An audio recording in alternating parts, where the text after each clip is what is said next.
Hello, everyone. Hello.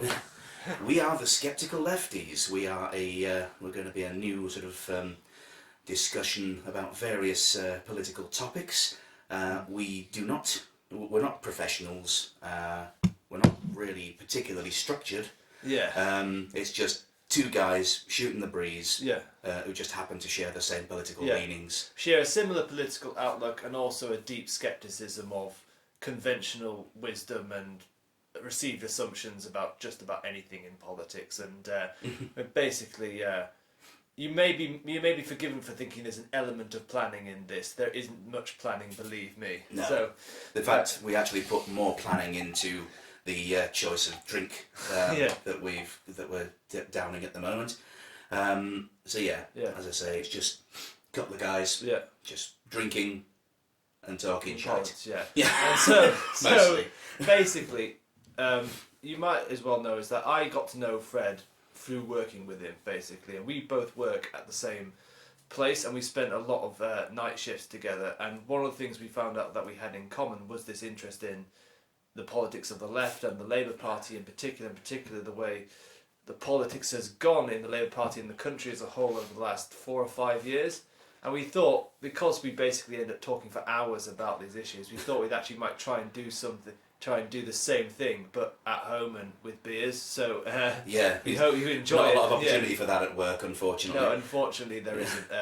Not the beer element, anyway. But well, we've decided to just every session we'll just tackle a particular topic that is dear to our hearts, or we've got plenty of things to say about, and it makes sense at the time of writing, certainly with the current Labour leadership election all sort of in progress, and it kind of makes sense to touch on the outgoing leader, the Right Honourable Jeremy Corbyn. Yeah. Probably at the same time the most divisive and yet least objectionable person to have ever walked into Parliament, realistically. Absolutely. To have led a major political party in Britain in my lifetime, anyway. I mean, there's been lots of good and a hell of a lot more bad things said about Jeremy over the past sort of 4 years that he's been leader. And yet, up until obviously 2017, the recent 2019 election, he just, despite all the sort of the muck that was thrown at him, he just kept building and building. Yeah. I wouldn't say necessarily that he was always winning as such, but he was always on the correct side, or he certainly wasn't failing in anything as such. But I say we haven't got a lot of planning. I have written a few things to sort of keep us on topic about just on the general thing that we should just touch on. And I suppose the main thing is to begin with, realistically, is the movement that grew up around Jeremy once he threw his hat into the ring in 2016, was it? 2015. 2015, yes, because it takes a long time with these things, doesn't it? Of course, the then outgoing leader, Ed Miliband, had just suffered an absolutely horrific drubbing to David Cameron, and which really sort of sounded the death knell of sort of Blairism within the party. That's that sort of centre liberal, and also, in our opinion, certainly, I'm sure many people will disagree with this, but Tories in sheep's clothing. Yeah, absolutely. So Jeremy was elected the first time in sort of autumn 2015, I think. Can't remember whether it was summer or autumn. I think it was like September 2015, and began his leadership campaign a few months earlier. Because he only just scraped through with the nominations, didn't he, the 11th hour. He literally got on the ballot with literally seconds to spare. And he even only got on there because a couple of right-wing MPs had lent their nominations to to Jeremy, including Margaret Beckett and Frank Field and so some very interesting characters on there. Yeah, certainly not ones you would call usual suspects for a socialist. Yeah. This is back when the parliamentary party used to believe in a broad church for people whose opinions they didn't agree with. Anyway, but the circumstances of Jeremy's first leadership victory are fascinating, right? So, 2015, austerity's been going on. It's about 7 years since the banking crisis 2008. About 5 years since the Tories come in. Mm-hmm. And 2015, Labour fights that election with Ed Miliband, and it fights it with a very, very confusing manifesto. Well, it was basically, we're going to do exactly the same as the Tories, but just in a slightly longer time scale. Yeah. So it's just, it's just easing you in. It's literally the equivalent of just adding lube. Yeah. Realistically, that's what it is. But of course, because it's because it is austerity, that lube contains a handful of sand. Just to really sort of stick it to you. So if it slipped your mind what was actually in that manifesto, I remember there was some. Well, they wrote it on a rock. I don't know if that rock still there? I've got. Oh, do you know what that Edstone has a fascinating history. I will tell you about the history of the Edstone. All right. We'll have a brief segue for the Edstone. It's a great mystery what happened to the Edstone. Okay. It's a bit like at the end of Raiders of the Lost Ark when they all opened the crate and their faces melted. When they Raiders of the Lost Ark when Harrison Ford is sitting around with those gentlemen in suits, and he says, can't remember what the line is, he says, "Where is it?" And the other character says, "It's with our top men." And Harrison Ford says, "Oh, and it's slowly being, and it zooms out in the warehouse." Yes, and he just puts on his pipe and says, "Top men."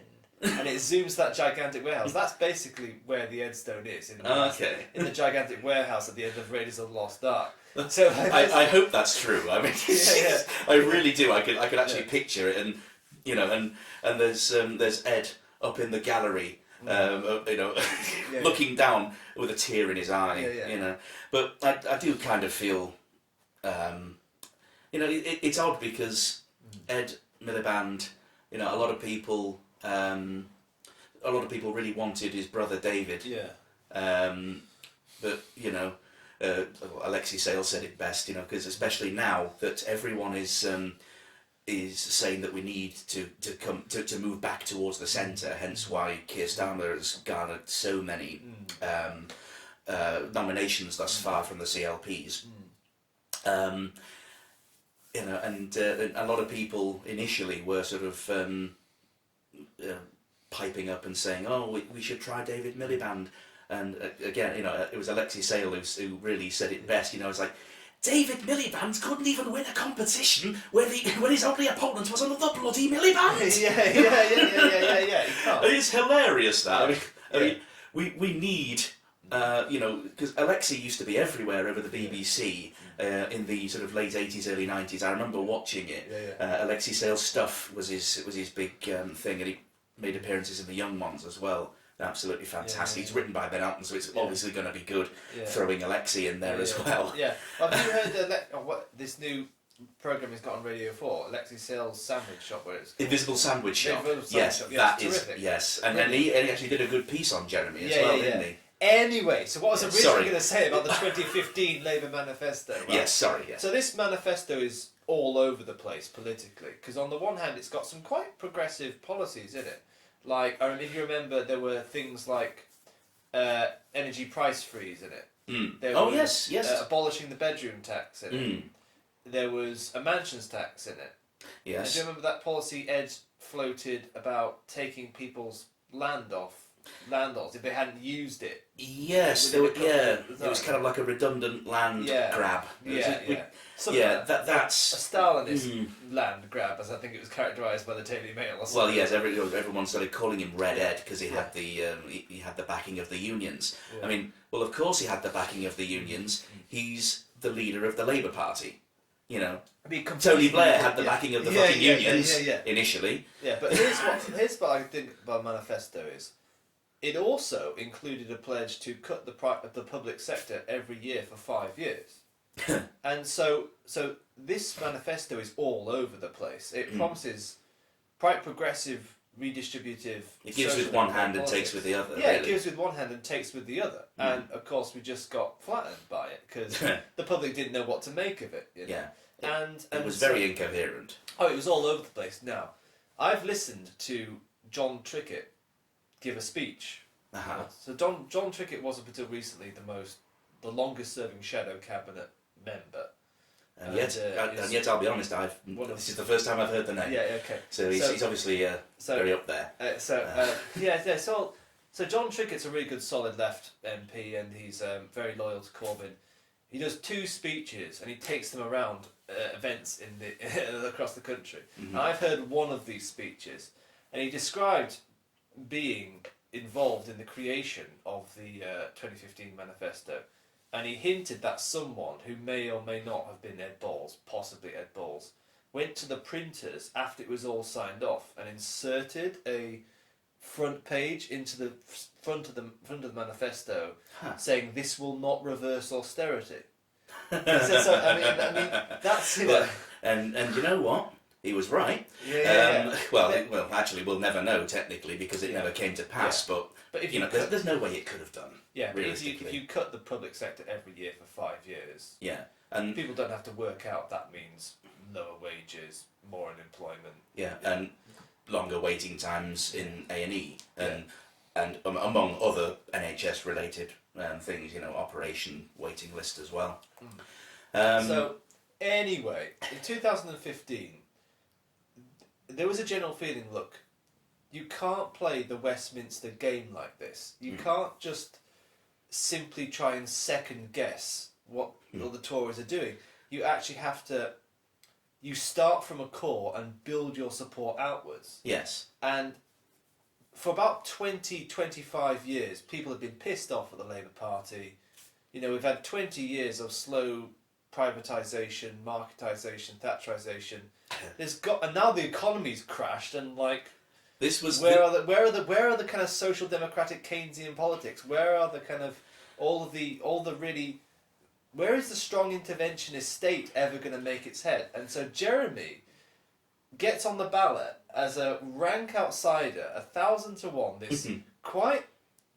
He's very he was very muted as a person, really. But I'd never heard of him before this, and yet it turns out that since mostly it was my own research. I say research in inverted commas. I don't pretend to be an academic or anything, but just my own little sort of fun fact finding, especially when it came to things like the smears, which we'll touch on soon. And it was kind of it was the wanting to find out who this guy really is. I want to get a flavour of this person, and also which will ultimately decide for me if I can give him my backing in so little a way. But and then you actually look, and at every moment that a major injustice is being fought, such as apartheid was obviously the big one. There are multiple other examples, but that's the good one to pick out, the sort of flagship one. And he's just always been there. And he's always been on the correct side morally, and in this, and again, this we'll probably touch more on this when we actually talk specifically about the smears. But during the Northern Ireland peace process, everyone's saying that he's actually going over there and being all pally, knocking back a few Guinnesses with Jerry Adams. Not really what was happening. And it's a bit more complicated than that. I mean, he hasn't. Jeremy himself hasn't. He's never been that sort of. Oh, look at me! Look what I did. He hasn't been that guy. Look at how virtuous I am. He's just done it. He didn't have this kind of people liked him, I think, because he had this. He was very moral, but didn't have this kind of smug quality. Yeah, he just he did these things because it was the right thing, not because not to further his own sort of standing. And that was part of his appeal, and it was one of the reasons because people are so fed up. I mean, I don't know if you recall this, Fred. Do you remember like when New Labour used to come out with this shitty draconian policy, like, I don't know, let's invade Iraq, or let's, I don't know, throw some more asylum seekers in a horrible, ghastly camp, and it was all. They always careful, because that seems to be the mainstream now. Yeah. But they used to come out with these things like, oh yeah, but we've got to be tough on crime because the Tories are tough on crime, and like, well, are you doing it because it's the right thing to do, or are you just doing it to outflank the Tories? You know. Yeah. You know, silly me. I thought Iraq was about stopping Saddam from getting WMDs. Apparently, it's for outflanking the Tories on defence. You know, it's people getting sick of that conception of politics. And who was one of the major voices saying that actually we shouldn't be going into Iraq. Exactly. It was Jeremy Corbyn. Exactly. And the same way that the absolute saint, God rest his soul, Tony Benn did in the first Gulf War. He had just before the first Gulf War. Big up, Big Town. Big Town. Yeah. With his pipe. It's just a shame his son's such a disappointment to the family name. But we'll get to him at a later date. And we, and you had that speech of Tony Benn saying that don't Iraqi women fear their sons and their husbands being killed by bombs? And and you actually look in the background, there's Jeremy. And I've done that. You click on Tony Benn videos on YouTube, and Jeremy will be in the background. He will. It's really just behind him, over his shoulder. And that's it. Like that. That's it. So on comes this outsider who no one in the wider public had heard of realistically, and then it turns out that we've looked, the media coming out saying, you look into his background and he's always been a bit of a rebel, a bit of a firebrand, a bit of a not towing the party line, but then again is constantly being seen to toe the line. Just because the whip tells you to. I mean, obviously that is kind of the rules, but Jeremy seems to be the one person that has never compromised his moral outlook, just to further the party's agenda, even if that means directly going against the grain. When the party is in power, such as during Iraq and Afghan. So it's interesting that that they sort of pick up on that, and that's their take home. The fact that he doesn't do as he's told. Rather than, well, actually, do you know what? It actually turns out that he's been on the right side of these issues every single bloody time. Every time Jeremy Corbyn. He's always has taken a stand publicly on a point of principle about foreign policy or whatever. Ultimately, he's been vindicated. Yes, he has. You and I can talk about his reaction, and this continues even now. I mean, even now. I mean, we can probably save it for another episode if you like. But the Skripal thing, yes, yes. Jeremy was being very cautious and saying, "Well, let's wait. Let's not jump to conclusions." And which is a balanced approach. It's not saying that it's not saying, oh, we should just lay back and take it. It's no, let's establish these stone cold facts. And also have the empirical evidence there to support it before we decide to take action and what action to take. As it turns out, we kind of still just kind of went, anyway. We froze a few assets of a few Russian oligarchs. They kicked a few Russian ambassadors out, which it practically means fuck all. Realistically, Putin does not care. If there's one person more than Silvio Berlusconi who gives single fucks it's definitely Putin, and then Silvio, and then and then probably the Donald. There's something that Americans really need to realise is that in Britain, Trump means fart. Yeah. And now that we're in an election year in the US, think of it this way. Do you really want another 4 years of President Fart? Yeah, absolutely. Yeah. And I'm going off on a tangent, I apologise, but it's something that Americans, they need to know this information. Yeah. I don't think we do. Every time I hear his name, I'm giggling like a school kid. You know? I do wonder what Americans think about Boris Johnson sometimes, and because he is quite Trumpian in some ways, with the hair all over the place and everything, he's overweight and everything. And yet, actually, various aides have actually said that that just before he's due to go on air, Boris Johnson actually does have his hair quite neat. I've heard but that. then just before he ruffles it, yes, exactly, because he wants to appear sort of buffoonish. It's that streak in him. Yeah, and he certainly achieved it. Anyway, let's get back to JC. So anyway, the election formally begins. Corbyn does extremely well at the early debates and early hustings. Mm-hmm. It was obvious that something was happening just watching it on television, because people were applauding him every time. Renationalise the railways, big applause. Taxes for the rich, big applause. Absolutely, and no quite rightly. compromise on, our sort of anti-racism, our solidarity with international refugees around the world, which was a really, really big issue. There still is a big issue, but it was a really, really big issue in the summer of 2015. Mm-hmm. And so I remember watching Newsnight, and the first poll, not exit poll, but the first poll of Labour Party members came through that night. Mm-hmm. And Jeremy was on something astronomical, like 61%. Yeah, it was just took everyone by surprise. Yeah, everyone just kind of in stunned silence, much like we were on the night of the exit poll of the 2019 election, like going, oh shit. Yeah. So, but anyway, less said about that, the better. This is what I find so interesting about 2015 is, in many ways, Jeremy Corbyn's election was unexpected. In many ways, it wasn't.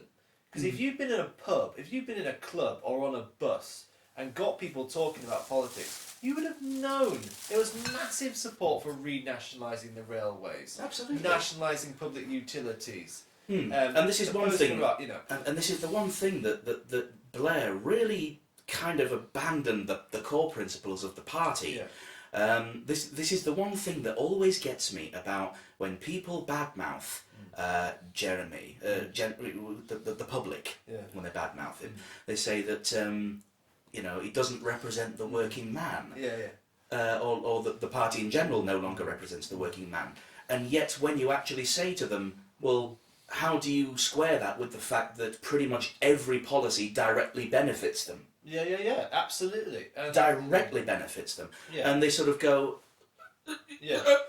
One of the best ever conversations I ever witnessed, I wasn't party to this, but I was party because I was observing, but we were handing out leaflets in York City Centre, and someone came up and said, blah, blah, blah, Labour, and my friend just looked at me and said, give me one good reason why the railways shouldn't be renationalised. And he just went, couldn't think of one. Exactly, they can't. One, They can't. They've just literally, they're so used to the status quo. Yeah. Humans are, we are creatures of habit. Change worries us. Yeah. And so many people have grown up now. I mean, it was John Major who really, who oversaw the nationalisation of the railways. And this is one thing that, again, a bit of a tangent. I heard this on Radio 4 on Any Questions, and I was so angry with this. There was this I can't remember which particular Conservative person it was. I don't even know if it was an MP actually off the top of my head. But anyway, they were saying that, I don't know how people could possibly want to renationalise the railways. It was so terrible in every measure. Yeah. And then have you actually got on a train in the last 20 years? Yeah, but it was more just the point I mean, I was literally screaming at the radio. I was going to ring in, but unfortunately, I'd literally just arrived at work. I was like, I've got no time. But because I wanted to get on there and say, the reason why British Railways was so terrible is because you lot, the Tories, kept taking away everything that made money. Yeah, absolutely. And that's what they did with every single nationalised industry. They asset stripped it to the absolute core. Especially with the railways. Now, I come from a railway family, so this is a subject quite dear to me.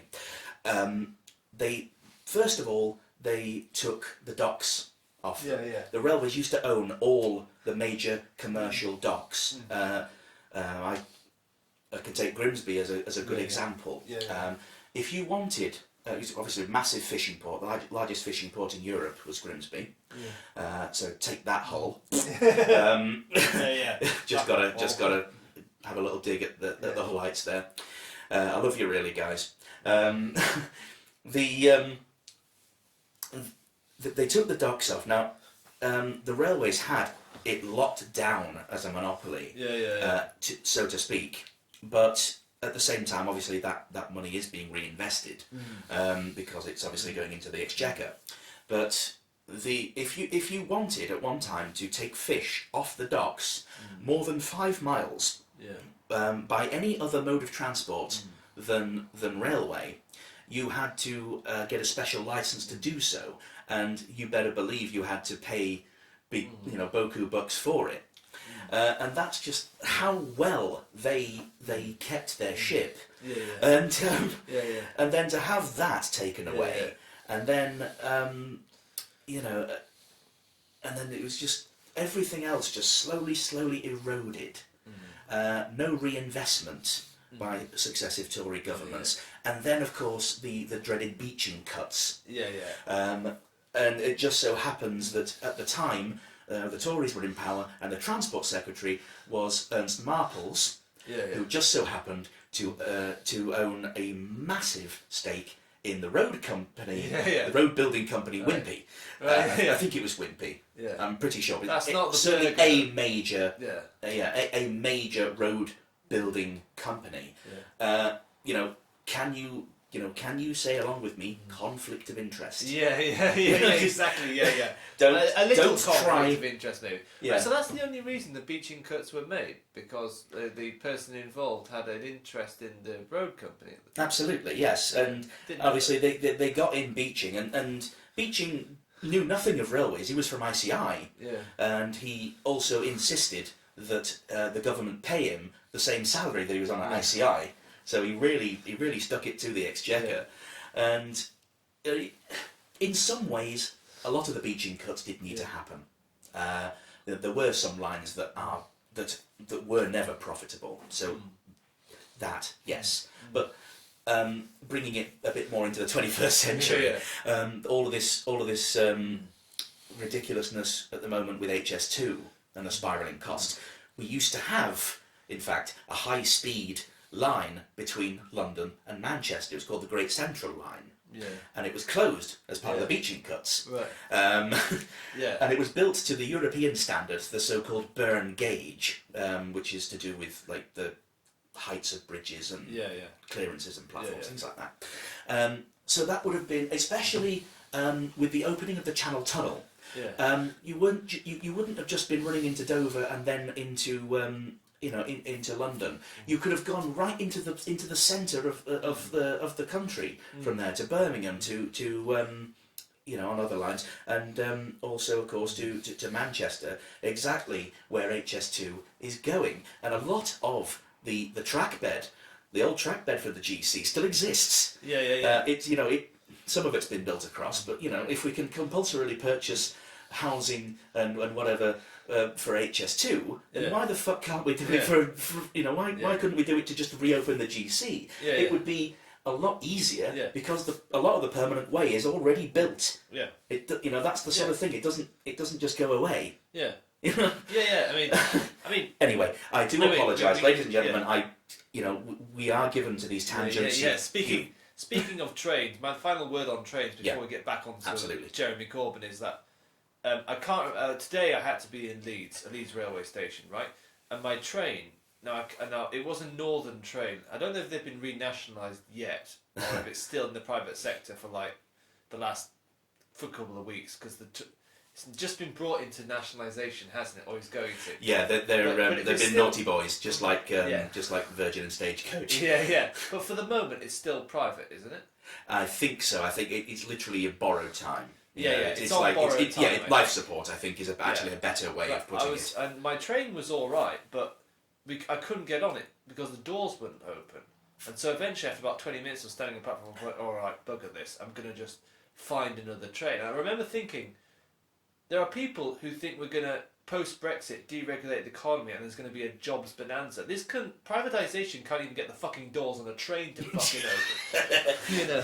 Yeah, but, blue passports, man. Yeah. Keep... Yeah, but that's keep privatisation. Privatisation privatisation can't even get train fucking doors to work properly. Imagine how we're going to fucking run the economy. Anyway.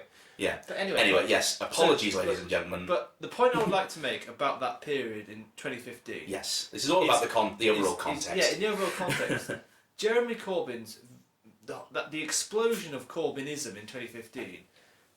Don't listen to what anyone says about it. It was brilliant. It was. It was a real breath of fresh air. Yeah. You felt like a huge gust of wind had just blown away some cobwebs that had been on politics for years. I mean, finally having a socialist in charge of a ostensibly left-wing party. Yeah. What a shock. Yeah. And it blew people's minds. But you felt like finally some element of sanity had been brought back to politics, and we finally had a real mass movement in politics, because democracy was very, very, very staged managed to a kind of ridiculous degree. It's to the degree where senior national politicians couldn't actually think for themselves anymore.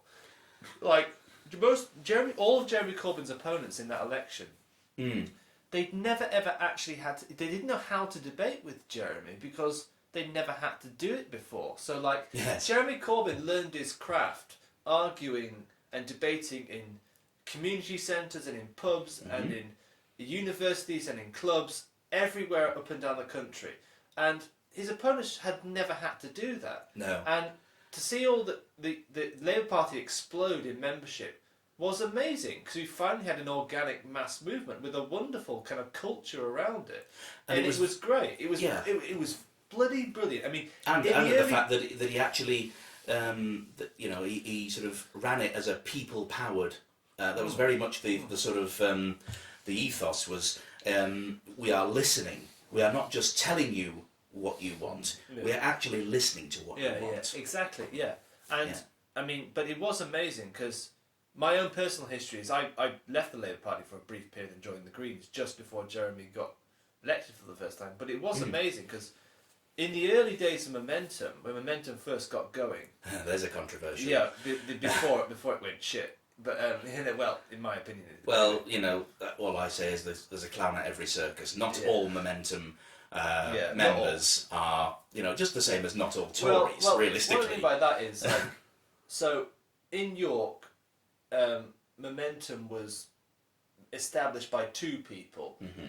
Terry Gallagher, who's a good friend of mine, and Tom Corbyn.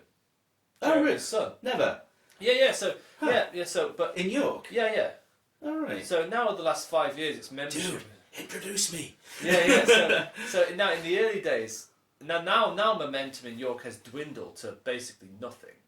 But in the early days, you used to get meetings of like 500 people. It was incredible, and considering that how literally in the early days of New Labour, Labour MPs used to get pages. They were given pages and they were strapped to their trousers so that Peter Mandelson could send a message. Oh, God. Asking how many rent boys? Yeah. 300... Allegedly.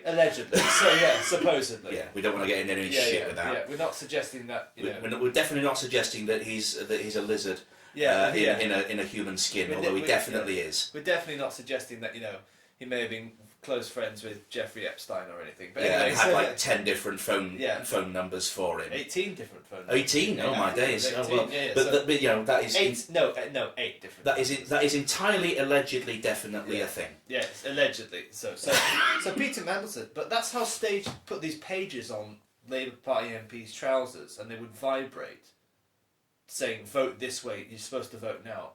But that's how Staged managed politics had been before Jeremy, and it was amazing. And in the last 4 years, it's been an absolute roller coaster. We've seen it all, from internal coups to triumph and disaster and tragedy. But it's been one hell of a roller coaster the last 5 years. It really has, and I suppose that now, certainly with you touching on, no one knew how to debate Jeremy. This probably brings us on quite neatly to the smears that have really been at the absolute forefront, especially of media coverage, and also on social media, which let's go to the comment section and see what the experts think. Yeah. Actually, you know what? I treat the comment section of any newspaper website or social media account or ever just like some kind of sexual disease. Some sexually transmitted disease you just don't want to even go near. Or no, you really don't. But at the same time, it should be included in like the kind of gonorrhea section of life, Oh, it's probably something with a bit more discharge. Yeah, it really is just so virulent, and yet I find myself constantly drawn to them because I absolutely abhor ignorance. If you're saying something that is blatantly untrue, fair enough, I'm happy. I'm always happy to be proved wrong. Wrong, not just I say so. Show me the evidence and I will concede the point and shake your hand, and admit that I was wrong and you are correct. But when it's all this stuff about, he's a terrorist sympathiser,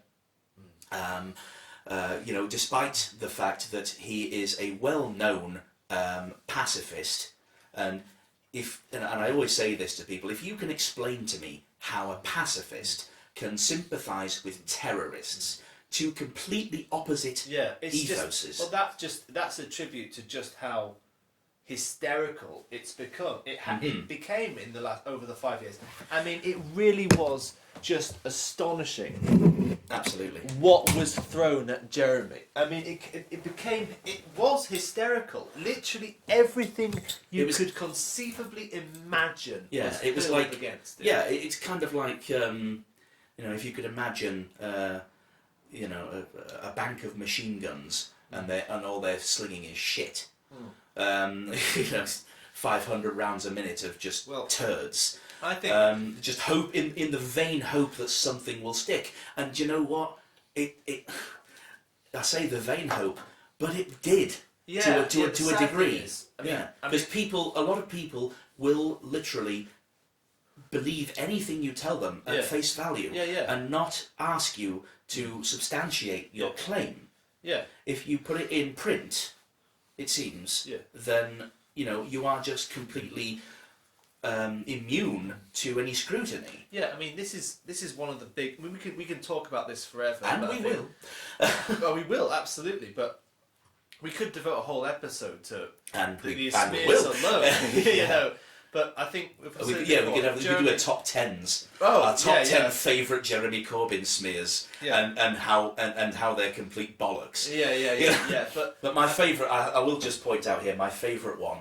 There was a picture, there was a black and white picture of an IRA funeral, and there's the line on the right hand side. There's a line of balaclavaed IRA operatives firing their rifles over the grave, and at the end of the line, stood on in his sort of solemn face is Jerry Adams, and just behind him, over his shoulder, is a bearded, reasonably long-haired character, and everyone's saying, "Look, everyone, Jeremy Corbyn attended an IRA funeral." Yeah. And then you point out to them that actually that's not Jeremy Corbyn, that is Owen Carron, and it is at Bobby Sands' funeral.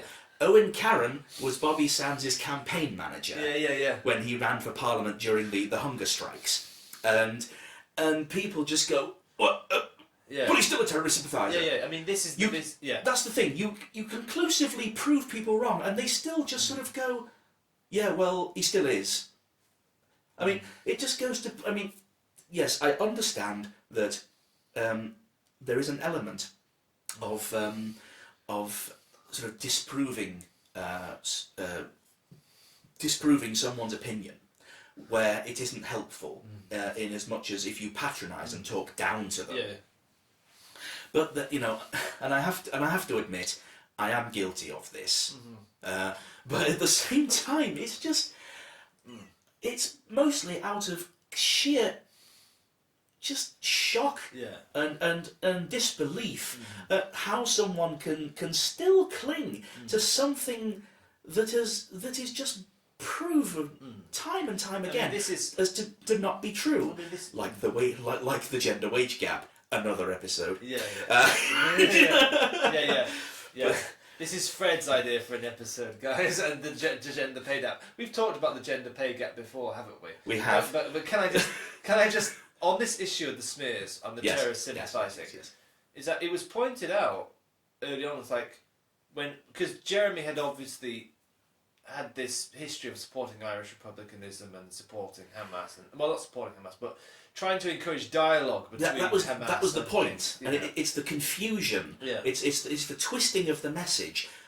You know, yes, of course, they always go to that one phrase of that he said of our friends in Hamas. Now, poorly chosen words, absolutely. However, if you look at it objectionably, with maybe like I don't know, if you gave that to an English teacher, you know, even GCSE level English. It's not seeing the bigger picture, is it? I mean, it's not. But Blair, this was pointed out. Blair met Hamas about 4 or 5 times by the time that Jeremy Corbyn was elected. Yes. Now, and he also had meetings with Muammar Gaddafi as well. So but this is what amazing. Like, but then again, at least Gaddafi was towing the line by that point. He'd seen the error of his ways. He was just all he was doing is trying to encourage, you know, dialogue between Hamas and it's the use, you know, as I said, that's why I said, you know, you give that that statement to a GCSE English teacher and they can sort of dissect it rather than take it at face value, and the face value, you know, no matter how you try and dress it up, the face value of that statement is oh yeah, they're my mate. Like, if you look, I'll go down a pub with them. I'll have a few pints. You know, we say, you're right. Yeah, we're going for a bacon sandwich. Obviously not in Hamas, but you know, not down the pub either. But I don't know, maybe for a fizzy orange. I don't know whatever Hamas drink, you know. Whatever the drink of Hamas is. Let us know in the comments if you know or have any suggestions for the preferred drink of Hamas. Just I don't think they're massively keen on alcohol in Hamas. Definitely not. Obviously, that's the religion, and I'm not going there. I'm not touching religion. Yet. Yes. We made it. But you know. This is, but I mean, but it's so yes. At face value, it doesn't look good. You know, it seems poorly chosen. However, the other slant you could throw at it was, you could also say it's inclusionary language. It's the encouraging of trying to get that dialogue going to try and come to a negotiated solution. It's important to remember that Hamas, we can all disagree with Hamas, and I'm certainly don't support Hamas or. And there's a lot to disagree with them about. There's a lot to dislike about Hamas, but they won the election for the Palestinian Authority elections. Yeah, they do have the political legitimacy and of being elected. But then again, I mean. You know, Putin gets elected. But you know, if he's the only fucker on the ballot.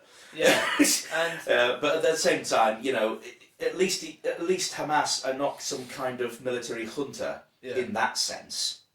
Obviously, I'm not particularly well read on the difference between Hamas and Hezbollah, for example. I don't know the difference. I plead ignorance on that one. But just the idea that we can actually, that there is a way to stop the violence, and it's not by going in gung-ho like we did in Afghan and Iraq, or even Libya, and name a country. Realistically, we're just we really are terrible for doing that. For the right reasons in many respects, but with bad consequences.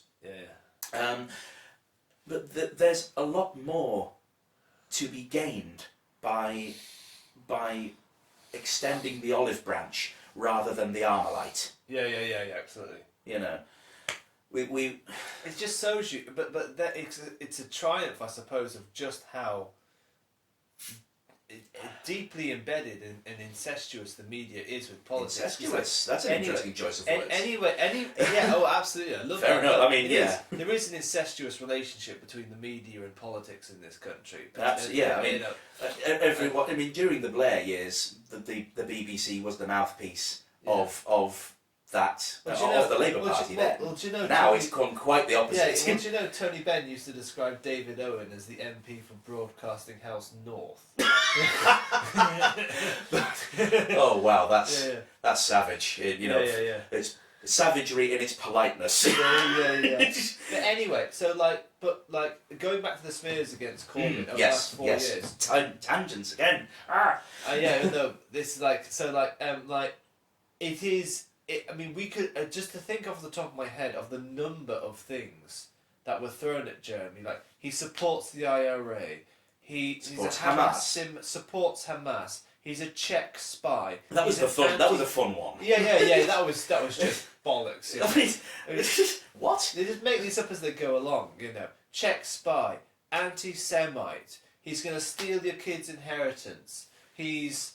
And of course on election day 2019, those insidious, nasty little posters that sprang up around polling stations. I've seen photographs of these on media, and they're really kind of dark. Yeah, and to be honest, it literally says, "Do you trust this man with your kids?" Yeah. What the hell? Yeah, I mean, how low do you have to sink? I mean, why didn't you just go all the way and call Jeremy Corbyn a paedophile in public and an anti-Semite as well? Which he which let's just clarify, he absolutely, provably fucking isn't. No, absolutely. We're not suggesting for one moment he is, but at the same time, actually, as far as I do want to just touch on something briefly before again getting back to the smears.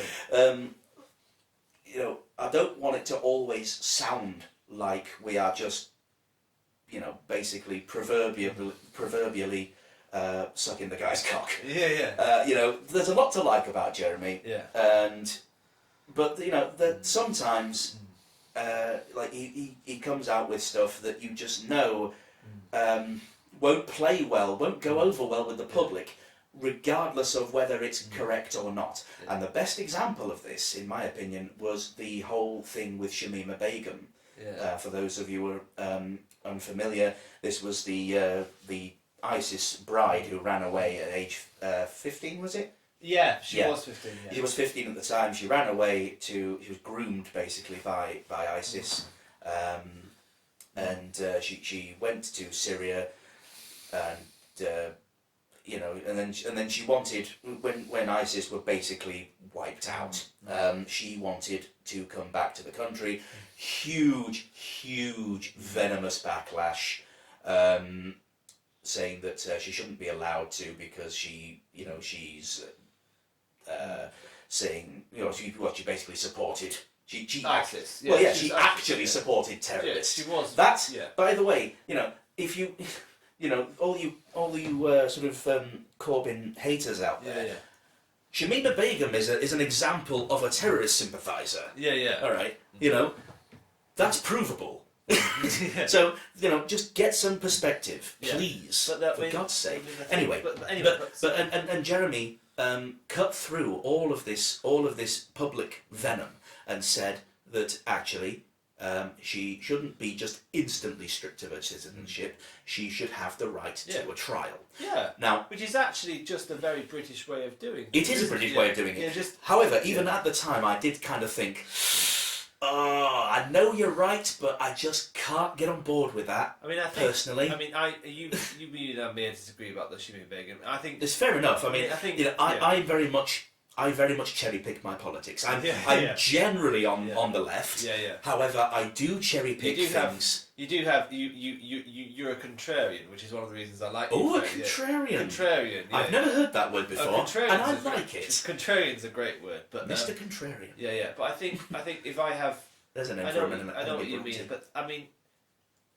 it became ridiculous and hysterical, the smears against Jeremy, and it got to the point where there was literally no voice in the media saying that Jeremy, you know what, Jeremy's a really good, decent man, and his politics are really sound and sane, and he does what's in the interests of the majority of people in this country, and we shouldn't dismiss his politics so lightly.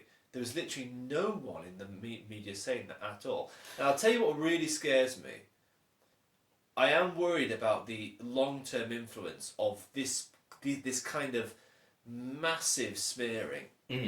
Because there's been a couple of attempts on Jeremy Corbyn's life in the last 5 years. Has there? Yeah, oh yeah. I did not know this. Oh yeah, so okay. I mean, there's at least one, two, possibly more. One man, about the time of the 2017 election, was arrested and put on trial for wanting to kill Jeremy Corbyn. Right. And it was I think there may have been another one as well. Is he just, I take it this guy just, presumably this guy just really, really hates jam. Yeah, he's more of a marmalade guy, and he was just like, do you know what? Fuck this jam lover.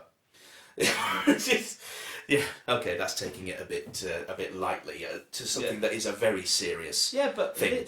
And we absolutely do not condone, regardless of any venom we may spit at the people we disagree with, we do not condone violence or anything like that. So here, I'm just reading off the top of a national newspaper now. Finsbury attack accused, quote, wanted to kill Jeremy Corbyn. Darren Osborne tells court he had hoped to kill Labour leader but denies he was driving van. What publication is that, just for clarification? That was The Guardian. The Guardian, okay. 30th of January 2018. Uh-huh. Now that's a man who wanted to kill Jeremy Corbyn. So, now you may say... he wasn't likely to find him at a mosque. Well, yeah. Yes, he has been known to pop in and say hello, but it's not a general. It's not kind of his haunt, is it? But I am worried about this because all it takes. He should have gone through an allotment, really. Nutter with a gun. I mean, I don't know if you saw the footage of John McDonnell's count at the last election. The 2019 election where we... his constituency count. Yeah. No, I didn't. There was a fight broke out. Have you seen this? No, I haven't. So, I'll have to investigate that. That's ridiculous. Lone, passionate nutter causes a ruckus at John McDonnell's constituency count, and the police get involved, and there's a fracas. And I can remember thinking, if this Jeremy Clarkson. Yeah. So if this guy has been whipped up by the kind of hysteria, all it takes is one maniac with a knife or a gun. It does. And he could have had a go at John McDonnell. Actually, So where is this going? Is someone going to have to get killed? Well, it happened, didn't it, with poor Jo Cox? Cox. Poor lass. And regardless of how what you think of of each side of politics, no one deserves to be killed for things such as that. And I had the same reaction actually when there was all this kind of everyone thought it was all a big joke when people started throwing milkshakes around at Nigel Farage, at Tommy Robinson, at Carl Benjamin, aka Sargon of Akkad. I absolutely vehemently disagreed with this because, yes, okay. Realistically, unless you're lactose intolerant, a milkshake is, in and of itself, pretty harmless. But how long, this is the point I always made, how long does it have to take for someone to think, do you know what, a milkshake isn't enough. Now it has to be a brick. And do you know what, now a brick isn't enough. How long before it has to be a bullet or a knife or a cudgel, something like that? Yeah. And, it's a dangerous precedent to set. Well, my feelings on the milkshake thing is, if you're going to tackle that area, that area, then the nativist right in politics, you've got to do it in an organised, intelligent way. Yeah. You've just not got to reduce it down to gestures, you know. Yeah, gestures. You've got to have a real strategy for taking them on. Realistically, the best way to do it is to do exactly what Jeremy did. Stick to the point. Do not lower yourself. And that's the one thing that, no matter what, you got to give it to Jeremy. And I couldn't do this.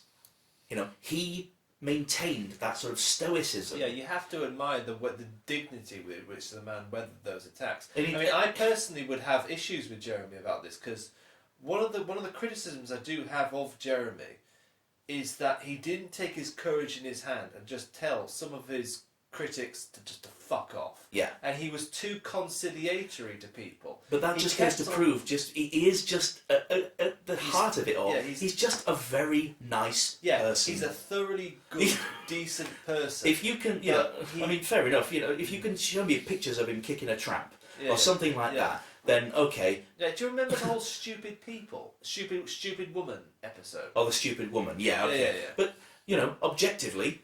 No, subjectively, I should say. Theresa May was a stupid woman. Yeah. You know. But you know, that's definitely another episode. We'll definitely do that when we cover Brexit. Oh God, I can't wait for that episode. Yeah, what a great episode. Oh yes. Oh yeah, we can't wait for it. Just so you know, actually, as far as Brexit goes, we both actually. It turns out we both actually voted leave. Yeah, so for different reasons. Yeah, so we found this out about each other before we started the podcast. Literally just walking to where we're recording this. Yeah. And I did not know. I actually pretty much had it set in my mind that you were a Remainer. Well, I kind of probably am overall, but you know, we were talking about this in politics, and we can probably relate this to the Corbyn movement. Absolutely. Since talking about Jeremy Corbyn, one of the big things that I think it's impossible to talk about Jeremy Corbyn and the Corbyn moment without incorporating into the discussion is Brexit. Because I think Brexit is the number one reason why Jeremy Corbyn isn't Prime Minister today. I agree. I mean, if it was going to happen at all, 2017, it was a close-run thing especially when compared to how elections had gone previously. It was a much closer call than it was under Miliband, under Brown, certainly under Brown. I mean, the guy just was a vacuum of a man. Yeah. Well, no, I've actually probably got more respect for Brown than you do. Well, yes and no. I mean, people will always say about, he sold off all our gold at a rock bottom price, despite the fact that they don't realise you cannot just flood the market and expect top dollar.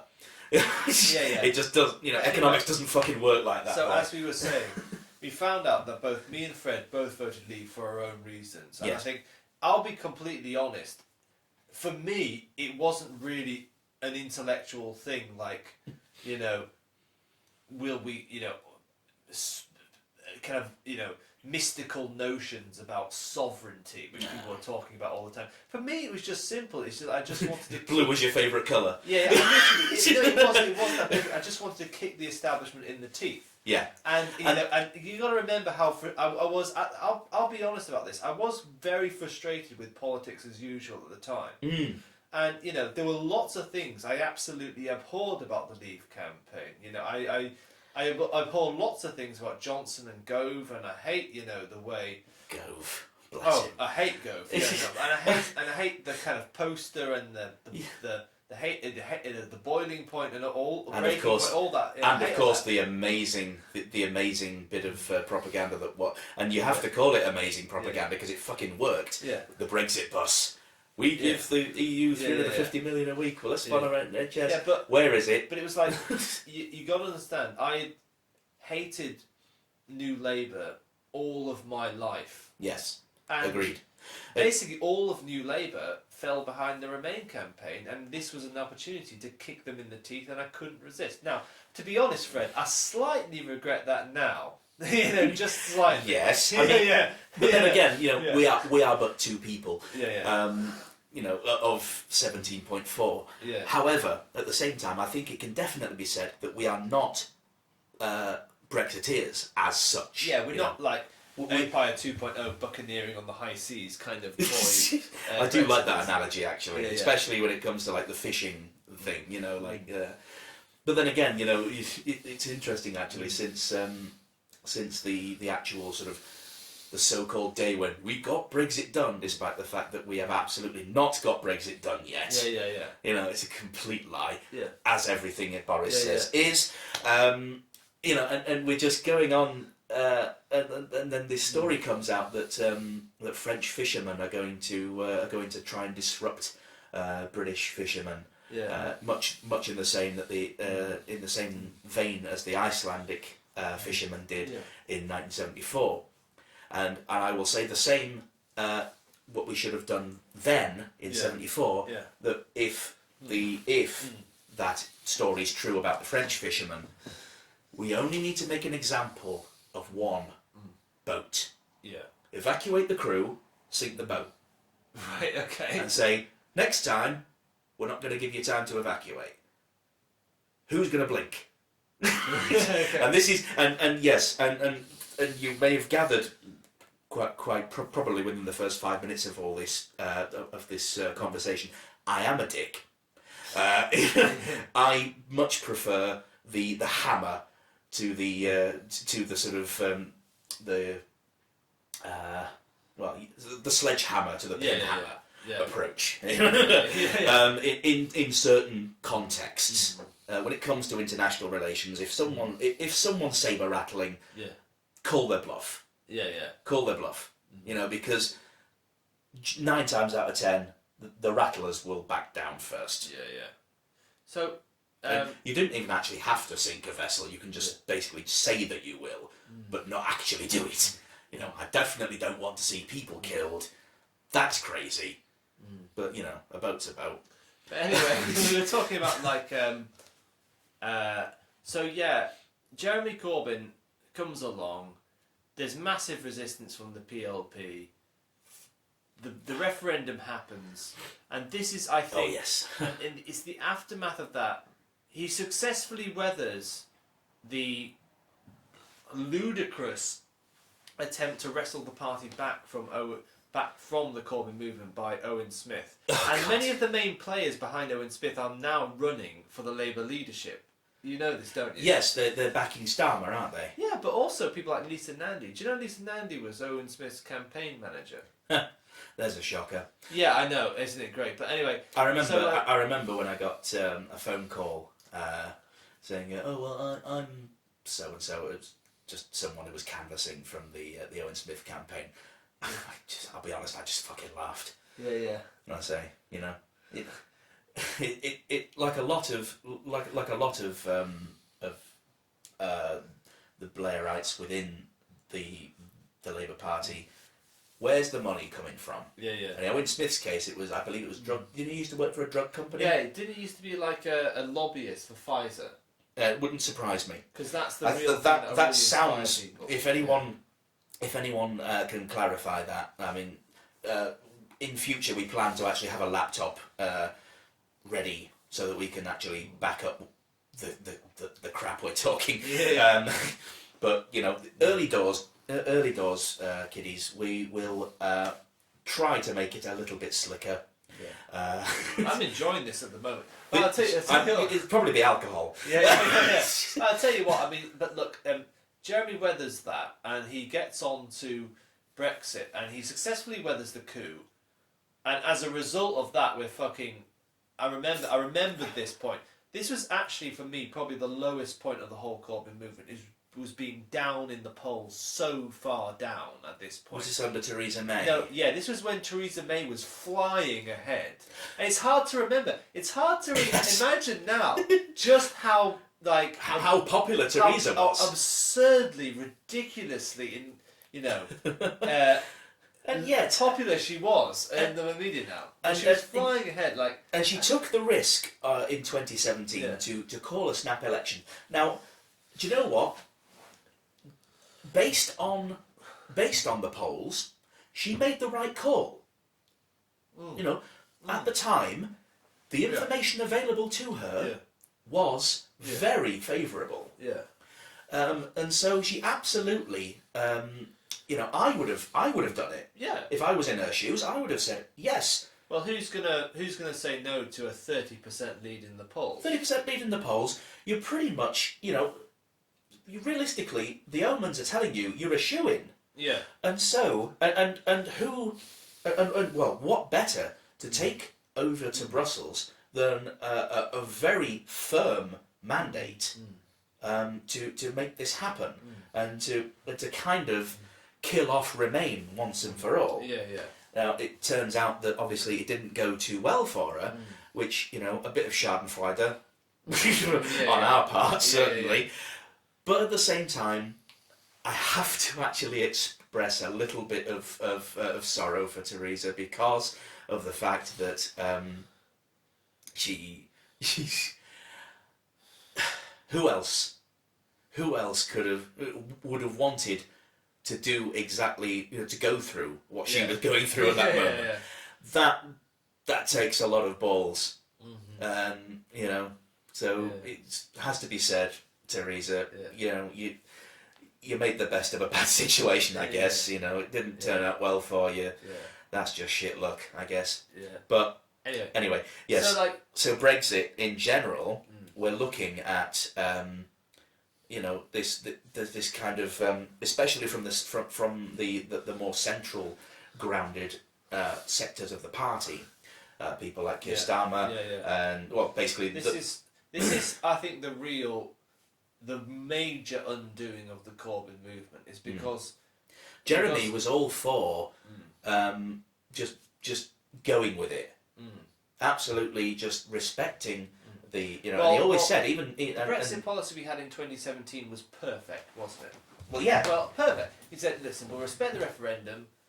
It seems to me that when you've had a referendum in which 1/3 of the country voted Leave, 1/3 of the country voted Remain, 1/3 of the country didn't vote at all, the only realistic option at that point is a soft Brexit. Or it is of some kind. A soft Brexit at that point made sense. Yeah. And who was it that was saying, "Oh, we'll still have access to the single market and all this lot"? Boris fucking Johnson. Yeah. Anyway, you get these. You've now got this sort of really large sector of the party that want a second referendum, or at least want some kind of out. In one way, shape, or form.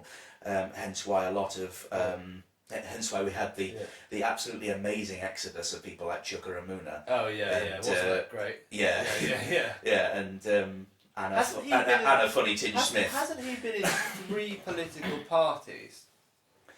No. Chuka, now yes. Yeah, now he's been in 3 political parties. He's an. I'm so. You know what? That was the one thing that really brought the smile back to my face in the 2019 election, was seeing every one of the so-called Independent Group for Change, which it actually when you look into it reads more as the Independent Group for keeping things exactly the fucking same way they always have been. Well, have you seen that bizarre? Oh, you'll love this. Have you seen that bizarre footage of Joan Ryan when she says, "Look in your hands"? Are you familiar with this? Look in your hands. No? Oh, mate, you've got to watch this. Okay. So, there's a bit where Joan Ryan is standing in front of a podium, in front of a room of people on chairs, and she says, "Look in your hands," and she makes a kind of a hand gesture, a bit like, putting your hands in a kind of together like this. And she says, "Look in your hands." And bearing in mind she's looking down at just like 2 empty palms clasped together. And the whole audience does this. And she says, "Look at your hands. Still. The future is in your hands." and they're all literally like looking at their hands like this. The whole thing is like a Chris Morris sketch. It's just unbelievable. The future of Britain is in your hands. I'm pretty sure I've seen that written above the urinals in the toilet. You know? The gents, you know. Yeah. But anyway, so like, but this is very no hope instructive. for the country at that rate. This is very instructive because the majority, I think, of Labour Party members, I think, it's clear that they are very, very favourable towards the European Union. Yes. And probably, if they were given a choice, would probably vote to remain. Now, this is the big problem for the Corbyn movement, is that the referendum divided the country in ways which were not beneficial to the party, because it had the long-term trends, demographic changes in the Labour Party means that we now have basically a working class party led by middle class membership. So we've got members who want to remain in the European Union and constituencies which want to leave the European Union. And the common sense way of squaring this circle is to have some kind of compromise at national level. But I think what is quite clear, there was a movement in the Labour Party which wanted to make Brexit a zero-sum game in which the only acceptable... all Brexits were bad, and I think this was jumped on by the Blairites, and I think that's where you start to get the long, slow motion coup against Corbyn. Yeah. Is that and you know, because eventually, for whatever reason, and it's still unclear why, but Jeremy eventually adopted a people's vote policy. Yes, and but that then again, completely fucked us. You know, it did completely fuck us. Yeah. But then again, the majority of the membership at the NEC voted for it. Yeah. And you know, if you're building a people-powered movement, if you were to suddenly say, "Yeah, we're not going with that," then you're completely undoing everything that you've built. Well, I mean, he had his hand forced in that. Well, and I say that, but actually, one of the things I have, one of my real big. The saddest thing about Jeremy is, I mean, this is just my personal view, Fred, but I think Jeremy at that point, I think, should have put his foot down and said, "No, fuck off, I'm not going to do that." And actually, I think you know, he should have been a lot tougher with those kind of Remain ultras, you know, not the kind of people, because he should have. Actually, to be honest, if you want to go further back, you could say he should have pushed for a soft Brexit earlier. Possibly, yes. Maybe we should have gone into 2017 with more of a soft Brexit kind of a thing. But then again, the same could also be said, for example, for really pushing back against the absolutely just ridiculousness that is. I'd like to say was, but unfortunately still bloody going on. The anti-Semitism row. Yeah. So well, I actually have things with that. He should have done exactly the same then. He should. The problem with Jeremy is it comes back to this problem. He's just too decent a person. Yes. There are some people he should have just told to fuck off. Yeah. And that there are people in that shadow cabinet who he should have sacked. Yes. I would have sacked Keir Starmer. Do you remember when Keir Starmer made that speech in front of the whole conference when she said, "Yeah, we are thinking seriously about a second referendum. We're not taking Remain off the table." Jeremy should have sacked Starmer right then and there. Absolutely. He should have dragged him into his office on Monday morning and sacked him. Yeah. Because it's absolutely unacceptable for a member of the shadow cabinet to go in front of the entire country and basically say, "Yeah, I've just said something which is completely outside of policy." And if Jeremy doesn't sack him, you look weak. You do look weak, it gives a green light to everyone else to come in and start chipping away. So you get Emily Thornberry, you get Margaret Hodge, all these things. Oh, don't we love Margaret Hodge? Oh God, we love to hate Margaret Hodge? We should do a whole episode on the career of Margaret Hodge, and it's that self-serving was career. The story of Remain. And I just wish Jeremy Corbyn had been taking his courage in his hands and had been tougher and said no, we're sticking to this, and everything like that. But he didn't, and it is what it is. Yeah, I mean, it is a kind of shoulda, coulda, woulda at this point, you know. But at the same time, he could have done these things, and it could have absolutely blown up. Could. And it really is a kind of what if. It will be the great what if. Yeah. There are many what ifs of the Labour Party. What if John Smith had lived, bless him, to fight an election? What if Tony Benn had become leader? And he's literally the greatest Prime Minister we never fucking had. Oh, absolutely, yeah. I mean, it's sad actually that Jeremy. It's really... And Jeremy will go down as one of the greatest Prime Ministers we never had. Oh, absolutely. I don't care what anyone says. Yeah, neither do I. Jeremy Corbyn's one of the best, if not the best, Prime Minister we never had. And had he become Prime Minister, he would have transformed this country beyond all recognition. And Britain would be a more egalitarian, a fairer, more equal, better, more dynamic, more modern, more forward-looking place as a result of it. Yeah. And instead, we're stuck with this shower, Yeah, we are stuck with this shower. And will be stuck with this shower for the foreseeable future, and it saddens me to say it. Yeah. But at the same time, the election, the 2019 election, was a massive blow, and it hurts. Yeah. Not gonna deny that. It hurts. Yeah. I'm still coming to terms with it. Yeah. We should definitely medicate with alcohol. Oh wait, we are doing. Oh, we are doing.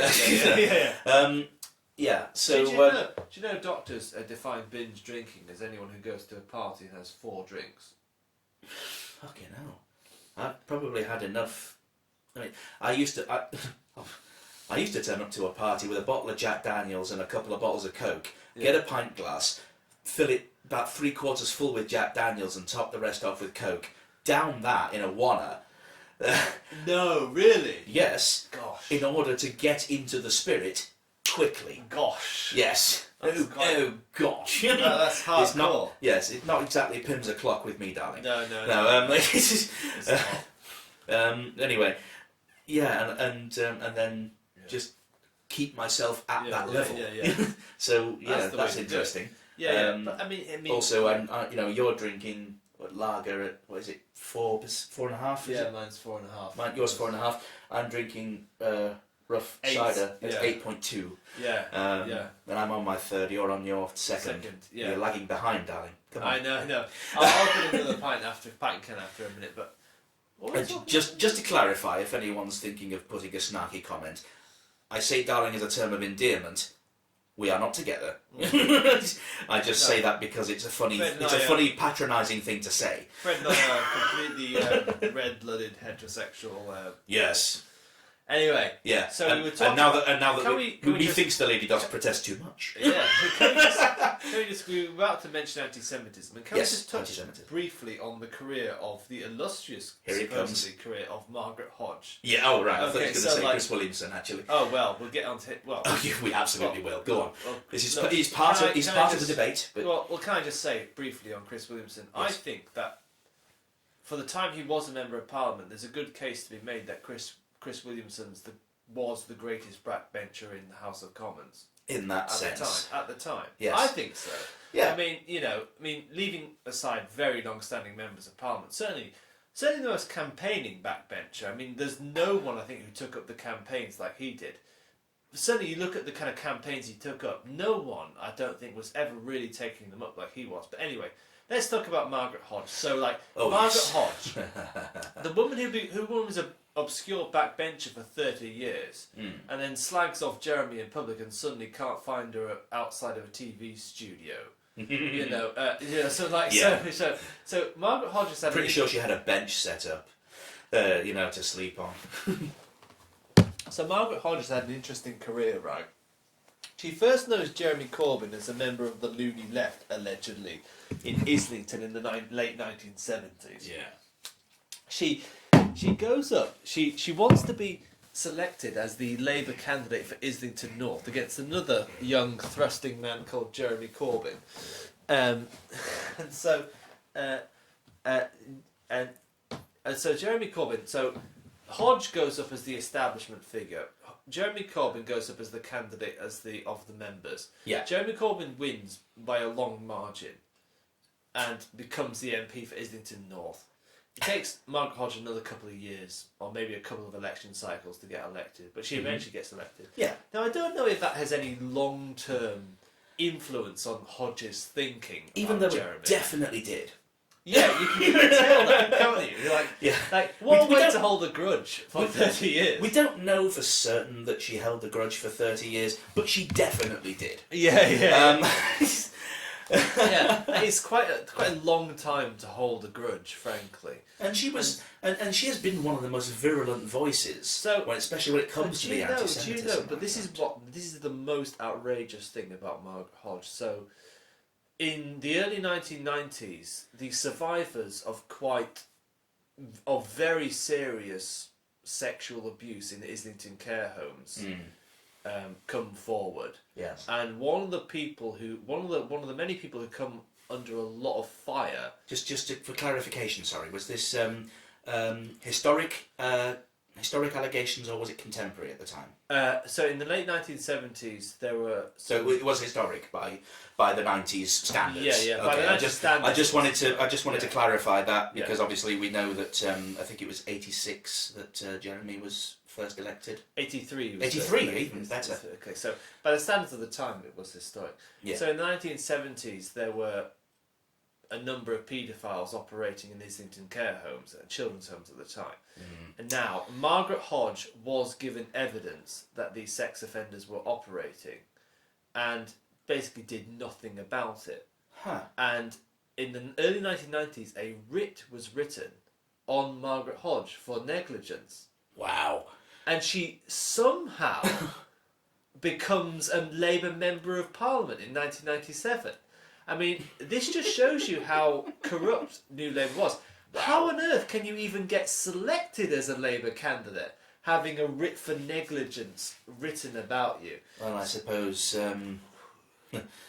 Did super injunctions exist then? Well, no, I remember. She was on ITV. I should actually say, I have to actually, a lot of the time, I will find myself bowing to Alex's particular knowledge on certain subjects, because he is a very well-read individual. He really goes into the weeds and gets the facts. Whereas I take a more sort of broad brush approach. I mean, a lot of the things so far that he's mentioned tonight, you've already noticed. It's the first time I'm hearing about it, and this thing here that we're discussing now is another one of those things. It's quite eye-opening. Okay. So I'm reading this for The Independent. Okay. Okay. So this is from Matthew Norman in March 2015. In the 1980s, Hodge was aware of previous child sex abuse in care homes for which she was responsible and did nothing about it. I mean, that is really quite astonishing. And yet people go on about, what about all the sexual abuse that went on in Rotherham under a Labour council? Yeah, I'll just read this from Matthew Norman. He says, as leader of Islington Council, a post she was held from 1982 to 1992, Hodge was aware of previous horrendous child sex abuse in the care homes for which she was responsible and did nothing about it. She was not an either-or. She was incompetent, completely and utterly incompetent, and she knew about it. Now that is a really that is a damning failure. Yeah, you know? jinx. Yeah. But no, if that's happened to you, you shouldn't ever go anywhere near public life ever again. No, you absolutely shouldn't. It just goes to prove that if you know the right people, or if you move in the right circles, then you are immune to shit. Yeah. You are immune to shit. Yeah. Look at you only really need to look at Boris for that. I mean, the amount of horrible things he has come out with. Did you see the footage, actually? Yeah. Again, tangent. That should be like a little tagline. Tangent! The great bit when he was Foreign Sec under Theresa, and he goes to Burma, or Myanmar, whichever title you prefer, and he is being taken to an historical temple to be shown round, because it has a great national significance to the Burmese Myanmar people. And his microphone is on, because of course it is, and he is mumbling to himself the words to the Rudyard Kipling poem, The Road to Mandalay. Yeah. And the ambassador to Myanmar sort of whispers in his ear, probably not appropriate to do that. What, the Road to Mandalay? No, not appropriate. And Boris says, okay, good stuff, and takes a photo on his iPhone. Yeah. What? Yeah. Yeah, not appropriate to remind a former colony of its colonial past. Yeah. You're fucking right. It isn't appropriate. Yeah. I mean, I'm not one of these people that we should be apologising for all these things. We shouldn't. We necessarily, to a degree, we shouldn't apologise. I wasn't there to colonise anyone in India, and neither was I. Yeah. You know, we are lads in our early 30s. Yeah. We weren't there. Yeah. We are not responsible for the sins of the fathers. Nobody is. Yeah. In the same way that if you don't experience it, then you're not. Then you have no real thing to say about it. You can give your opinion, but it's just as worthless as the next person's. Anyway, we Margaret Hodge. Yes. Margaret Hodge somehow, against all decency and standards in public life, becomes an MP in the 1990s. Lives a quiet life. Do you know she became children's minister in the new Labour government? Children's minister, and then but does nothing about. Yeah, literally does fuck all about. Although I have to say, Margaret Hodge and the Paedophiles, that is a great folk band name. Yeah, thank you, Fred. I will always come out with some really off-colour things. So anyway, no, but then there was that period about 2010 or whatever it was when she was on the Banking Standards Committee, and it was actually found out that she and her husband were involved in the kind of tax avoidance for which she was allegedly scrutinising these bankers. So her career stinks. Her career is a monument to failure.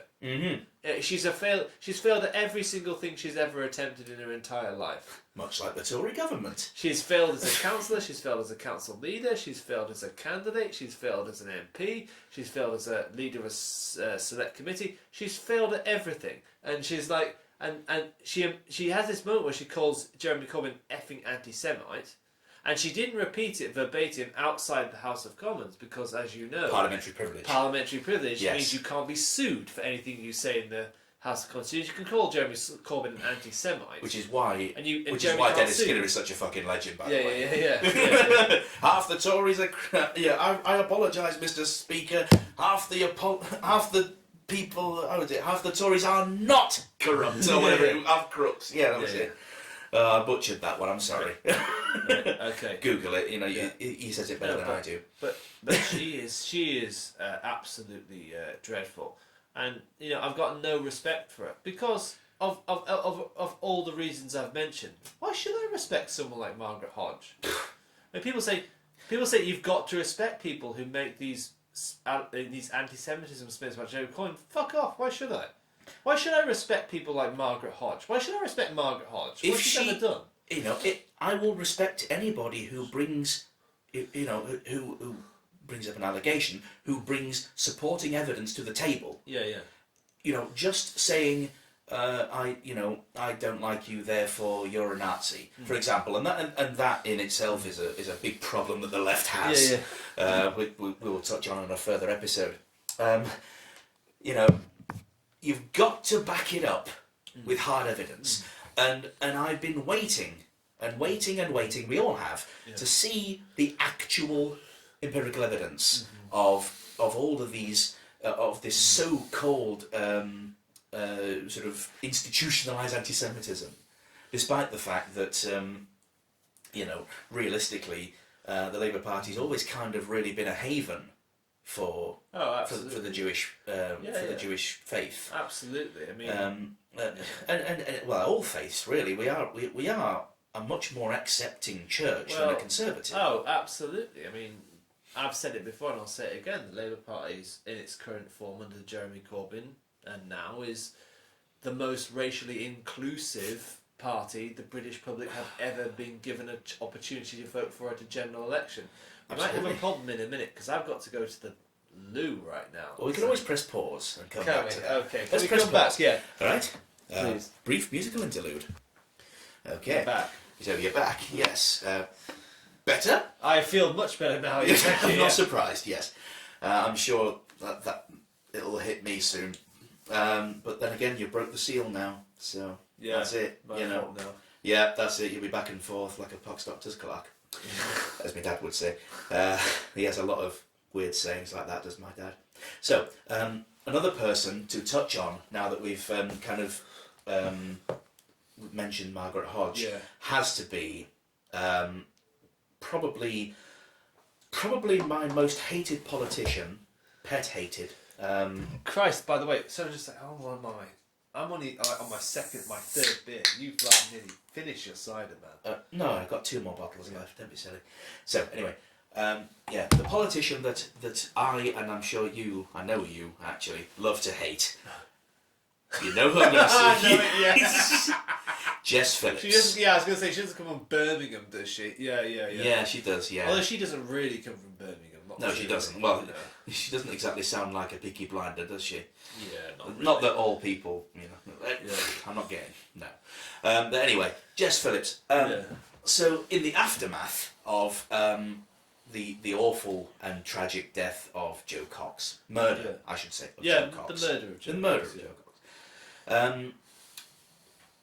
She then, with absolutely no sense of introspection, comes out and says that states in public that she would, I quote, stab Jeremy Corbyn in the front. Yeah. Which is that's actually a plagiarism of Oscar Wilde, because Oscar Wilde... I'm surprised she's so well read. Well, I don't think she is, but no, I think she probably had it told to her. One of his aphorisms of Wilde's was, a true friend will stab you in the front. So she's a plagiarist. So she's not even clever in her own... No, because if she's a true friend of Jeremy Corbyn, then there's something fucking wrong with that. Yeah, but but yeah, Jess, I've read Oscar Wilde too, and I'm pretty much sure you've not read any of his work anyway. So, but anyway, that's life, isn't it? So. It is, yes. Now it's interesting. Whereas you say about me being a contrarian. Yeah. I love that. I'm going to use that word a lot from now on. I love it. But anyway, we come to the sort of spat that Jess had with a person I've already mentioned on this episode, Carl Benjamin, Sargon of Akkad, who said on Twitter. He just simply sent her a tweet saying, rather objectionably, I wouldn't even rape you. Now, in and of itself, that's very off-colour. Yeah. I mean, I personally find that funny, and that's exactly as Mr. Benjamin has since clarified was his intention, because he is a commentator / comedian. As we probably are more towards the commentator side. We are probably. I think he's certainly a lot funnier than I am. Well, I'm not funny at all. I have no sense of humour. That's not true. No, because we're lefties. We don't have a sense of humour. Apparently, no. I don't anyway. But no, fair enough. Yeah. But in and of itself, I know subjectively that is funny.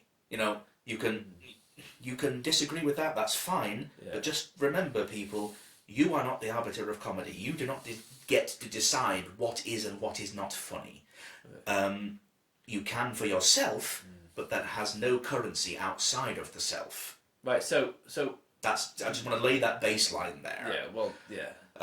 And so began a massive kind of shitstorm around that. Now, I still stand by Mr. Benjamin's right to say what he said, because the reason why he did it was to get her attention.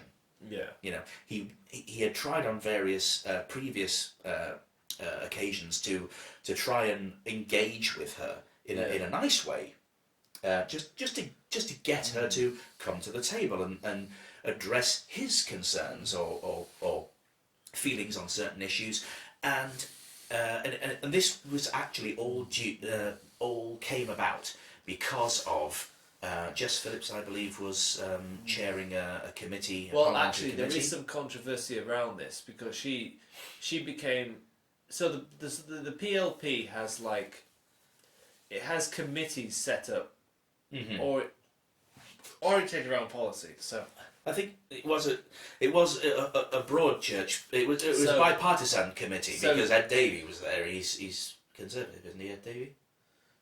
Pretty certain. Lib Dem, isn't he? Is he? Anyway, he's not Labour. So she forced out Dawn Butler. Oh yes, this as well. Yes, I forgot about that. So that's it. Dawn Butler's chair of this backbench committee into women's equality, right? Mm-hmm. Now, Dawn Butler's a Corbynite, black, female MP. Jess Phillips' sharp elbows are out. Dawn, is she throwing her hat in with the current? No, she's thrown her hat in with the current deputy leadership. Deputy leadership. Okay. But yeah, Jess Phillips has this kind of mini coup against Dawn Butler. But okay, she obviously has a thing about black female MPs. Ooh, I'm not touching that. Okay, but anyway, the point that I was making is she was chairing a committee. I don't profess to know what it was about, but anyway, Ed Davey, is it Davey or Davies? I don't want to. Ed Davey, I think. Okay, well, if I'm incorrect on that, I apologise. Not that it really matters, but still, you know who I mean. Ed Davey, we'll call him from now, brings up in this committee meeting, can we please talk about men, issues that directly relate to men, such as things like higher suicide rates, that sort of thing. Yeah.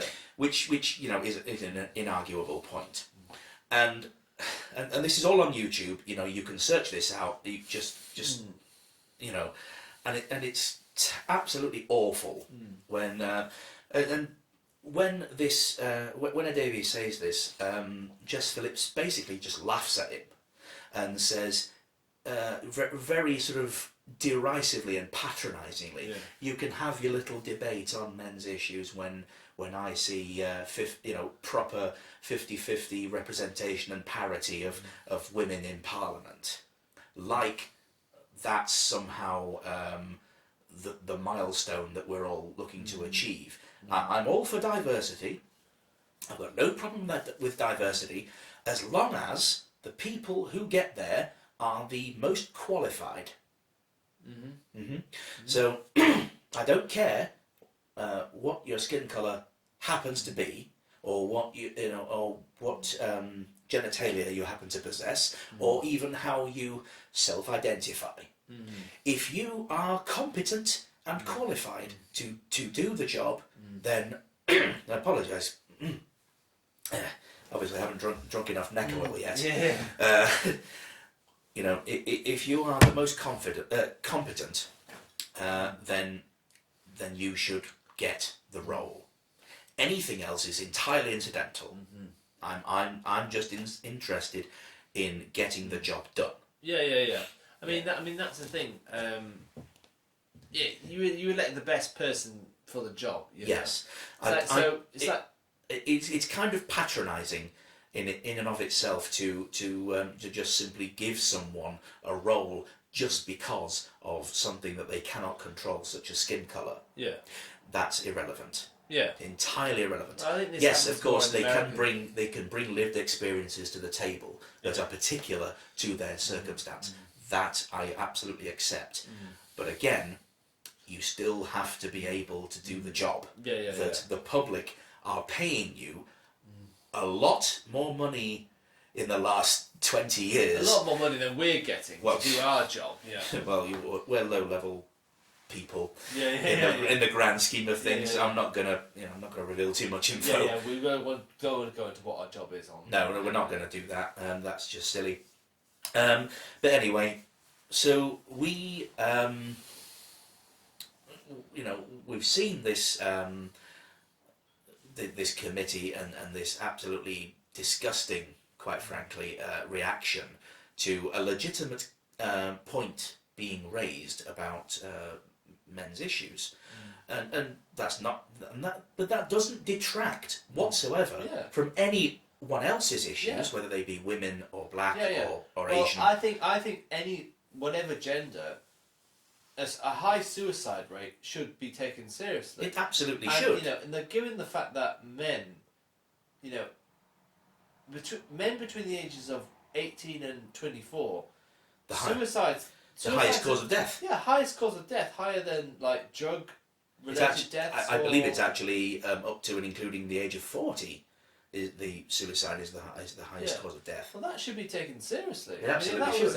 If that was a physical illness, there would be a public campaign of public awareness against it. Especially if the roles were reversed. That reveals just how shallow Jess Phillips's feminism is. Yeah, isn't it? Yeah. It's not like proper feminism. It's kind of like it's a very kind of you know what I mean? Yeah, I do. It's not so much after equality; it's after special treatment, and this is you know, when earlier on when we discussed the idea of talking about feminism, and you said, "Oh, you're not going to go after feminism, are you?" I will go after a particular brand of feminism. Yeah. There is nothing wrong with equality, not at all. Yeah. You know, we have strived for equality in the Western world. There's another topic. Throughout the last sort of, I would say, 110, 20 years or so. Yeah. 120 years, realistically. Yeah. And I'm all for it. Yeah. I'm absolutely all for it. Yeah. Although again, tangent. I do remember an absolutely fantastic one-liner from Al Murray, the pub landlord. Yeah. His character. I'm familiar with him. Yeah. He did a TV series called Time Gentlemen Please on Sky One the glory I've got days the box set. The glory days of Sky One. Yeah. Before Murdoch really got his teeth into it. And he says Sky One. Yeah. And Al Murray, the character, the pub landlord character, comes out with this absolutely fantastic line of, "I'm all for equality, I am, you see. That's why I let my female staff work longer, so they can earn the same as the men." Yes, of course, by today's standards, that's abhorrent. Yeah. You know, but again, it's a character, it's a shtick. You know, that character represents the attitudes of... I mean, my issue with Jess Phillips is, you know, her version of feminism is a very, very well, she's radical. She's a radical. What would be referred to as a TERF or TERF, which they see now as an insult. TERF stands for Trans Exclusionary Radical Feminist. To be honest, I lose track of all these acronyms. You know, but anyway, acronyms, not acronisms. Acronyms. yeah. Anyway, Gotcha. I'll tell you. But listen, but this is my real beef with Jess Phillips is. Yeah. She has this thing with Diane Abbott, and then she gets a couple of her media mates together and starts talking about a Labour leader. And she's done literally fuck all for the Labour movement. No, and in fact, realistically, she's done a lot to undermine it. Yeah, absolutely. She's done a lot to undermine it. I mean, she did nothing but undermine the leader for 3 years, and 5 years. And Jeremy, bless him, took it on the chin. But you know what? It was just actually beautiful watching Jess Phillips's pathetic, hopeless. The leadership campaign, just fall in the matter of weeks with those god awful leopard print shoes. Sorry to sound so bitchy there, but they were, Jess, come on, they were terrible. Sort yourself out. This is just it. I mean, the really tragic thing about that leadership campaign is she had been talked up in the media as this brilliant media performer who would really connect with the public. Oh yeah. And she literally folded at the first hustings. Not even. Did she even get that far? No. I tell you what happened is she had. We'll talk about the video in a minute because you and I have spoken about this. We have. This election, this video she did in one of our long night shifts. Yeah. But she did this hustings, and she was crap, as the whole world knew she would be crap. But and then she wrote a bizarre article in for the Guardian saying, "Yeah, we should abolish hustings because I'm not very good at them." And then well, in that case, why don't we just abolish elections then? At that fucking rate. She folded a matter of days later and did a video. If we abolished elections because we're not good at them, 2019 would have been all right for us. Yeah, why don't you just right? Yeah, I'm not a very good leader, so why don't we just abolish elections? Yeah, fuck them. Yeah. Let's just not. Yeah, vote for me for be Labour leader because I think general elections should be abolished because I'm shit at them. Well. You know. Oh, and the other thing as well. Boris is scared to debate me in the House. Boris don't give a fuck. Boris doesn't give a fucking rat's ass. No. But that is a very, very good point. I mean, there's nothing about Jess Phillips which is going to scare Boris Johnson. No, there isn't. If Jess Phillips can't handle a hustings of people who are in her own party, if that's beyond her, well then Boris has got fuck all to worry about, doesn't he? Of course he hasn't. But then again, the other thing that that really scuppered Jess's campaign from the start was just this whole thing of you've had the Corbyn. I mean, it's a bit of a misnomer, really. Corbynism. I don't like the term Corbynism. It's socialism. Yeah. He doesn't bring a particular brand of socialism. It's just socialism. Yeah. The basic tenets of socialism that the party was founded on. But the idea that you can then see all of this and all the massive support that it garnered, becoming at one point the largest political party in all of Europe. Yeah. Considering there is so many more countries in Europe that have a far bigger population. The Labour Party, as in terms of numbers, dwarfs the Tory Party by about 8-1. Yeah, and it's mostly because Tory Party membership, they're probably just dying. Yeah, I mean, it's just literally just dying of old age. Fuck all in them. Yeah. I mean, apparently the Labour Party has about 8 organisers to 1 Tory organiser. Yeah. So we just massively outnumber them in terms of the numbers. We do. But anyway, listen, Jess Phillips, right? I'm sorry to keep banging on about this. She did this bizarre video in which she said, "Yeah, I'm not the person to unite the party cannot be me."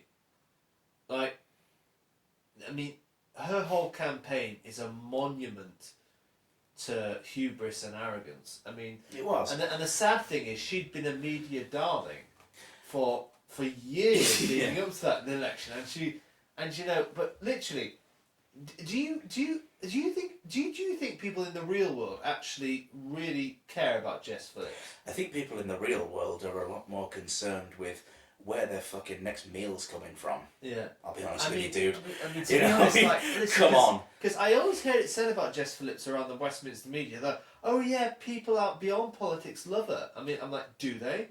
I've literally never heard anyone say that to me in Jess Phillips. No. I mean, people we work with, they hate her, and and you and I, work at about as a realer place as it can get. Yeah. And when colleagues have spoken to me about what they think about Jess Phillips, they really, really dislike her. They don't like the way she talks, the way she looks, her opinions. And that's chicken shit. Going after someone on their looks, that's chicken shit. Anyway. I gotta put that out there. Don't do that, man. Okay. Okay. I mocked her shoes earlier on, but come on. Okay. Well, alright. Okay. Alright. That's for not the purposes of comedy. That's not me saying that. No, it isn't. No, I know it's not you. That's someone else who's. No, I know you're better than that. I'm better than that. I mean, I don't. Don't you say it? Then you sound arrogant. Yeah. I don't. It's not me. saying that about Jess Phillips's looks. It's someone else, someone I know said that about Jess Phillips's looks. So it's not me. But anyway. But then again, tangent, saying about how people look, how many people still refer to Jeremy Corbyn as Albert Steptoe? You know, very few people even know who Albert Steptoe fucking was. Yeah. You know? But you know, it's the older crowd that always bring that insult out. But then again, we know this. On average, the older one gets, the more right-wing one becomes. Well, you know, not always, but it happens. Yeah. Because generally, the Conservatives tend to have, you know, older persons' interests at heart. Now, that's changed in recent times. Yeah. We all remember the dementia tax. Oh, yeah, Fuck dementia tax. me Do you dead. know what? Talk about shooting yourself in the fucking foot. Yeah, so do you know what I liked about the Tory manifesto? This time around, it kind of moved from the disgusting to the pathetic in a kind of really rapid way. So it would do something really nasty, like maintain stop and search, criminalise tuition fees or whatever. And then stop and search kind of. And then had its benefits. And then it would go to something like potholes. Yeah. I mean, that's the thing I remember from the last Tory manifesto. Potholes. What an absolutely pathetic thing for a senior national party to campaign on at national level. At national level, especially when the responsibility for potholes is the local level. And what's the one thing that's been cut progressively and consistently by the Tory government since 2010? Local fucking budgets. Yeah, and what's most aggravating is it came from a party which... This was the election where it wanted to showcase its vision for a post-Brexit future. And it was fucking potholes filled in every road. I mean, come on.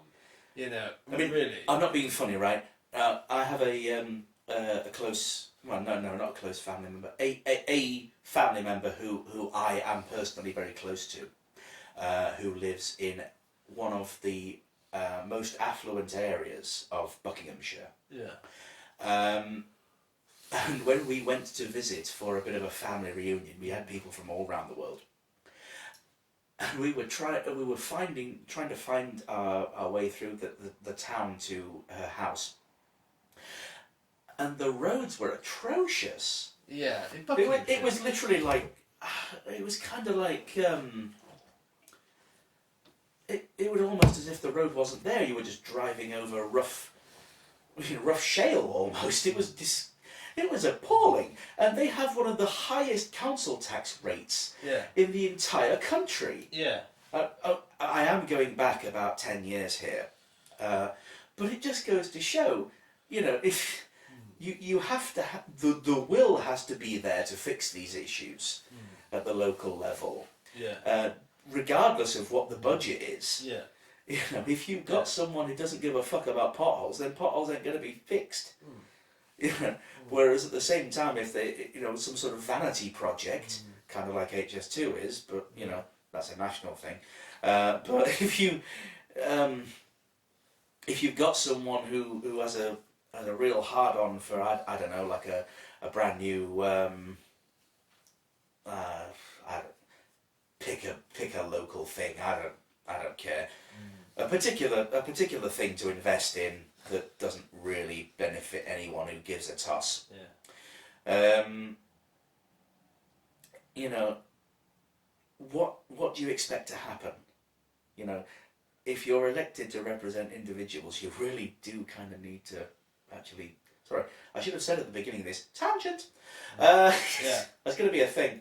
I'm sure of it. I can't remember how we got onto this. We were talking about Jess Phillips' hopeless music campaign. Right. Ignore. Yeah. You know, right. Let's just cut that off and let's just continue. Anyway, she's gone now. She's over. I mean, like worst. I said before, worst ever Labour leadership candidate ever. Yes. Ever. Yes. Yeah. But you know, we. And that just goes to prove, with these two examples, and obviously you touched on Keir Starmer, it just goes to prove the kind of the wolves in sheep's clothing that have existed in the Labour Party, and Margaret Hodge as well, for a long time. And we really, I have to say it, we would not do badly to kind of mirror the Tories in some respect, in as much as a purge. Yeah. Now, I mean, absolutely. I mean, when you're left wing and you mention purge, obviously Stalin comes to mind. But then again, this is for the people who... This is kind of like what I was telling you about earlier. This is the people who don't understand the difference between socialism and communism. Look at the way the Tories got rid of the kind of soft, liberal Remain types in their own party. Mm-hmm. Like, literally at the stroke of a pen. Yeah, boom, some of the greatest, most prestigious people within the Conservative Party. Yeah, we mentioned this on the walk here. Ken Clarke, Nicholas Soames, Michael. Well, he's no longer an MP, but if he had been, he would be a part of this group. Michael Heseltine. Heseltine, yes. If he had been, he's not an MP anymore. No, he's a lord, isn't he? If he had been, he would be a part of that group. Yeah, these were people who had served the Tory party for a long time, and they literally just got rid of them overnight. Now, the saddest thing about that is, I reckon that as the Labour Party was having its own internal fights with its own shadow cabinet, I reckon one person who was looking on and was inspired was Boris Johnson. Yes. Because he would have looked at Keir Starmer, looked at Jeremy Corbyn, looked at the shadow cabinet and thought, absolutely no fucking way. Anyone who steps out of line, boom. You're out. And he did exactly that. Yeah, he did. And it was amazing. Wasn't it like something like two former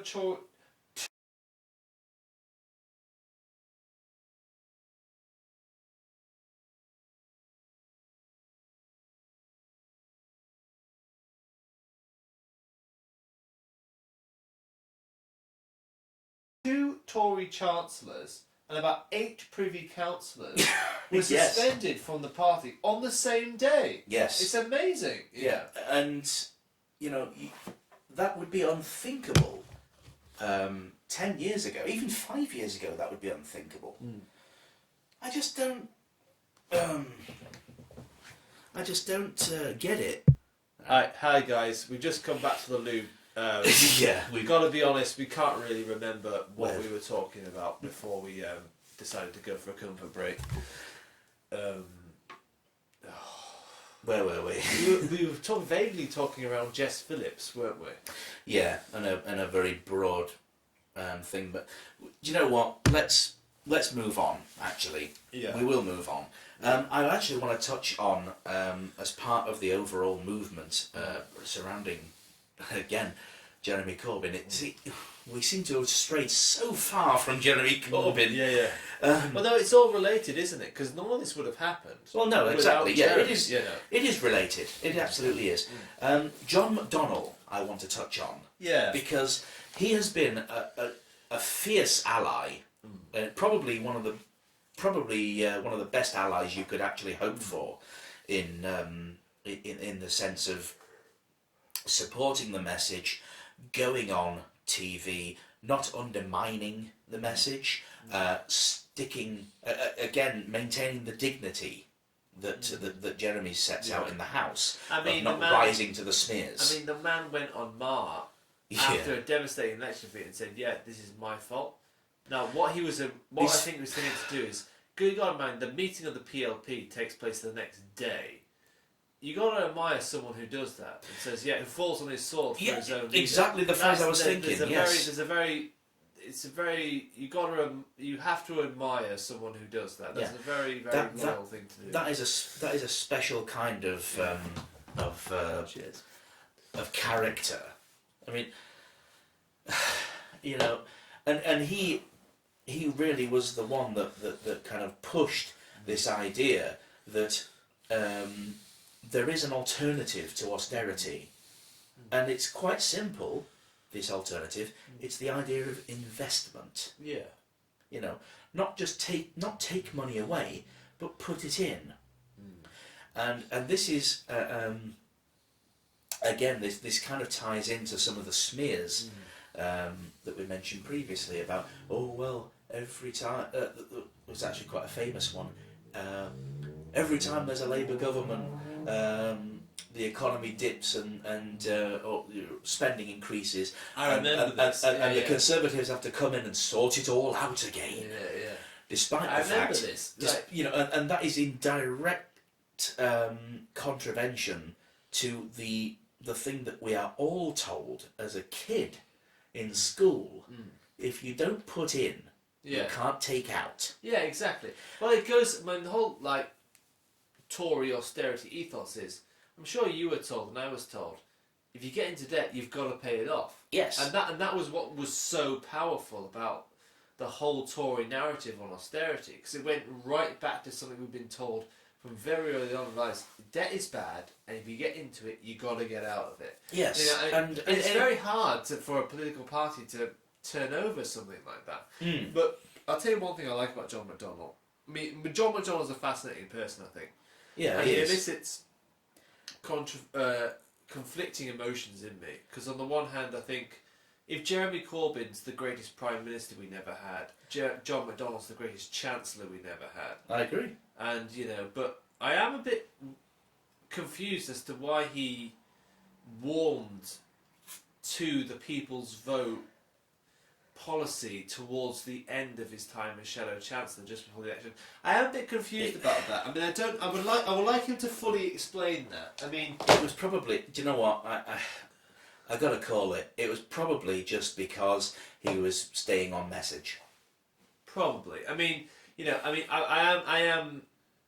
It really pains me to find myself conflicted about John McDonnell in this, because I've got respect for the man. I'm absolutely. You're saying you'd like him to explain that. Yeah. I'm absolutely hopeful. I mean, fingers crossed, and no illusions of grandeur here. But if he would ever deign to grace us with his presence, I would absolutely love to invite him onto this program. And I say program like it's I say no delusion of grandeur, and then I call it a program. Yeah. Not two young guys just talking shit about. Yeah, exactly. About anything we can think of. Yeah, exactly. But if we could get anybody realistically about any issue who's closely involved with things, it would be great to have. Come on the program. Yeah, I mean, I already know about half a dozen people, not people intimately, not connected up at high echelons of the Labour Party, but I can think of half a dozen people who come on this. Like you and I think I've mentioned to you someone I'd really like to come on this podcast, which is Carl Claxton. Yes, I remember that name. So Carl Claxton's a mate of mine. He's a professor of economics at University of York. I'd love to get him on this program. Oh yes, I remember this now. Yeah. So he's got a mate of mine. Love your alarm. He's an interesting guy, but he's an absolutely sound bloke. Brilliant politics. Politics are absolutely sound. Carl, come on the program, buddy. I'd love you to have you here. That would be great. Someone who actually knows what they're bloody talking about, rather than just two drunken dickheads. Claxton knows what he's talking about. Believe you me. No, that's cool. I absolutely would love that. But anyway, and John McDonnell is very much the sort of the meat of the movement. In as much as he was always there, he's always on message. He's always repeating the absolute indisputable fact that realistically, at this point, the Tories have achieved fuck all. Yeah, they've achieved nothing. The only thing in the last since 2010, the only thing that I can think of that I absolutely would declare as a success from the Tory government is equality of marriage. Yeah, equality of marriage. Gay marriage. I was literally about to say that the Marriage Act is the only actual achievement they've had in about 10 years of government. And I absolutely take my hat off to them. that is a good thing. So, you know, I will even say it. I'll say it proudly. Yeah. Well done, Tories. Mm-hmm. Well done. You played a fucking blinder. Yeah. You saw the way the wind was blowing, and you reacted well on that issue. However, unfortunately, that does not exonerate you from any of the other fucking shite. Yeah. And it is shite that you have inflicted upon this nation. Yeah. You know, under the Tories, we've had increased food bank usage, massive levels of poverty and destitution, which, you know, I actually thought was kind of all part of the same thing, but they're actually separate issues.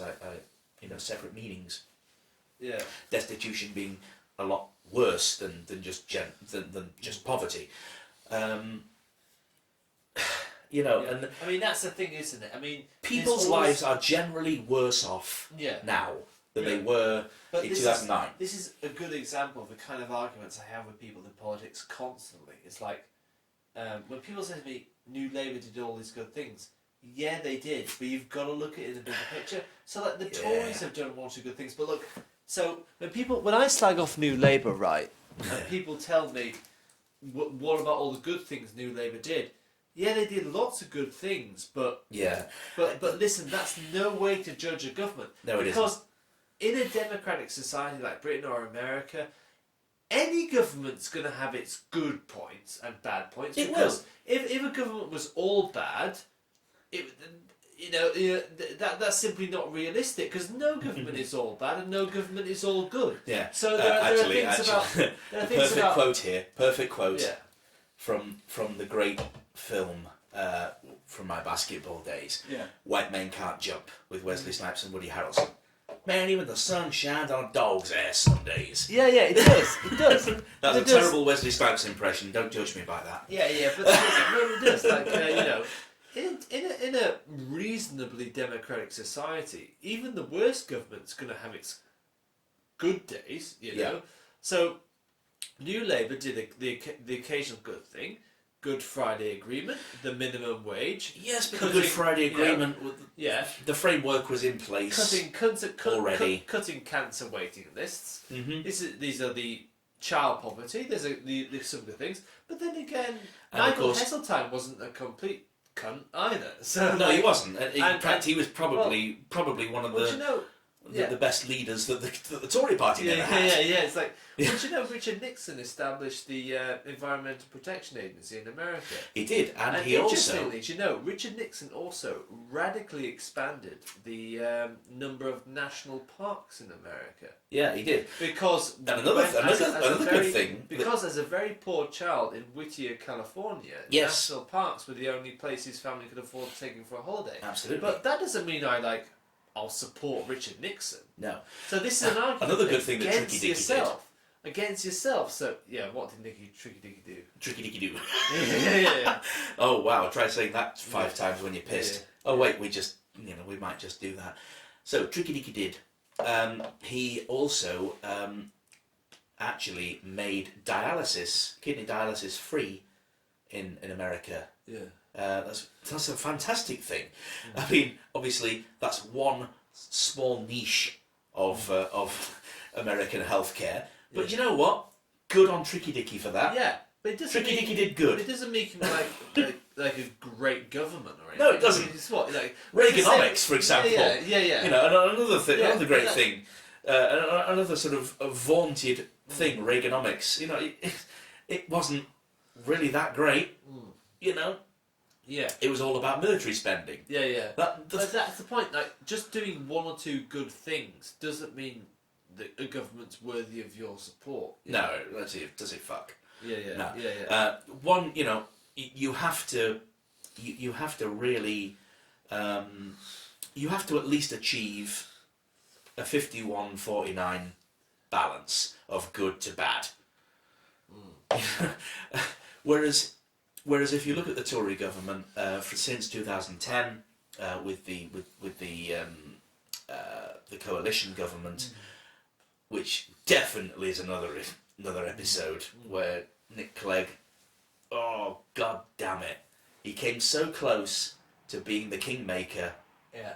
and instead he turned out to be just the sage. Well, again, that's... You know, earlier when I described the relationship between media and politics in the country as an incestuous... Yes. He's a good example of incestuous politics right there, because do you know Nick Clegg grew up in like a stone's throw away from David Cameron? I did not know this. So But he does sound posh. So you know, David Cameron grew up in Buckinghamshire, I think. And I'm not sure when Nick Clegg grew up, but literally they grew up in villages which were literally like a stone's throw away from each other. So the equivalent, if you think of it slightly differently in terms of the geography of the country, the equivalent would be, you know, the Prime Minister growing up in Newcastle and the leader of the Lib Dems, his coalition partner, growing up in Stockton-on-Tees, you know. Yes. It's kind of a bit like that, you know. Yeah, it's not far, not realistically, not that far away. But you know, I mean... The thing with... again, that's a tangent. We're getting into the weeds on that one. But I think... you know, realistically, the core point here is that we need to look at, you know, was austerity the right decision? And then again, it brings back in the austerity versus investment of the manifesto that led to such great success. Success. Fucking hell. You know it's bad when you've resorted to Borat impressions. But listen, let me tell you. This is what gets me 2017, angry. I just want to clarify that point. What makes me angry about the Tory party now is what they're doing now. If it's so great now, why not do it 10 fucking years ago in 2010? Yeah. Why go through 10 years of austerity to do it now? Yeah. The oft-repeated phrase is, you don't vote for the Tories to fix 9 years of the Tories. Yeah. Yeah. What you do in that instance is you give them an excuse to carry on. Yeah. You basically say, do you know what? Yeah, you've royally fucked us, but we're okay with that. Yeah, I mean, this is... You and I have talked about this on the way here. Like we did, yes. Literally, the forgiveness the British public will show the Tory party is really quite astonishing. Yeah, provably. I mean, we've seen it. It's been there. 2019, we had this great opportunity to build on the absolutely barnstorming success by comparison to 2015 that we had under Jeremy. And we made some absolutely fantastic gains. We flipped some really high-end seats. And then what really makes me angry about the last election is the behaviour of the Liberal Democrats, and particularly in Kensington and Chelsea, because that constituency, they've lost a really good committed local MP in Emma Dent-Coed, and they've now got a tosser Tory MP. Yeah, and also, if I may say about saying about losing particularly great people. I know who you're going to say now. I know you know who I'm going to say. Yes. I know exactly who's coming. It's like Jess Phillips earlier. I know exactly who you're going to say. Yeah, well, Laura Pidcock. Yeah, of course. I knew exactly you were going to say Laura Pidcock. Exactly. Yeah. She is just she's great. I gotta admit, I kind of put her up on a bit of a pedestal. Yeah. Laura Pidcock. You went to university with Laura Pidcock, didn't you? Do you know this is? I've mentioned this before. I say at the same time as. Yeah, but not necessarily related to. I went to Manchester Metropolitan University, which is Laura Pidcock's old university, and I graduated in the same year as Laura Pidcock, and I never met her. I never didn't know her at all. Oh. And I'm gutted about that now. Obviously. Yes. Yeah. I mean, it would, and I would absolutely love to extend to her an invitation to this program. Yeah.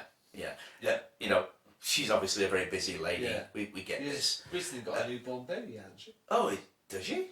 Yeah. If that's the case, then congratulations, Laura. Laura. Yeah, but I think she has a very, very small child. If not, then we've just made ourselves look idiots. Yeah. No, but I think she's probably got hands full actually at the moment. Yeah, I get that, absolutely. But you know what? I'm more than happy. Anybody who wants to contribute to this program, I'm more than happy to go to them. I am actually slightly gutted that I didn't meet Laura Pidcock when I was at uni with her. Yeah, kind of like the before they were famous kind of thing. Yeah, like how Queen appeared at in my hometown before they hit it big.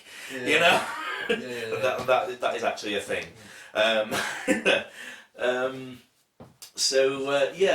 Laura Pidcock was very much the up and coming thing. I say thing. I don't mean that. I mean, you know, the up and coming personality. You know, the in the Labour Party.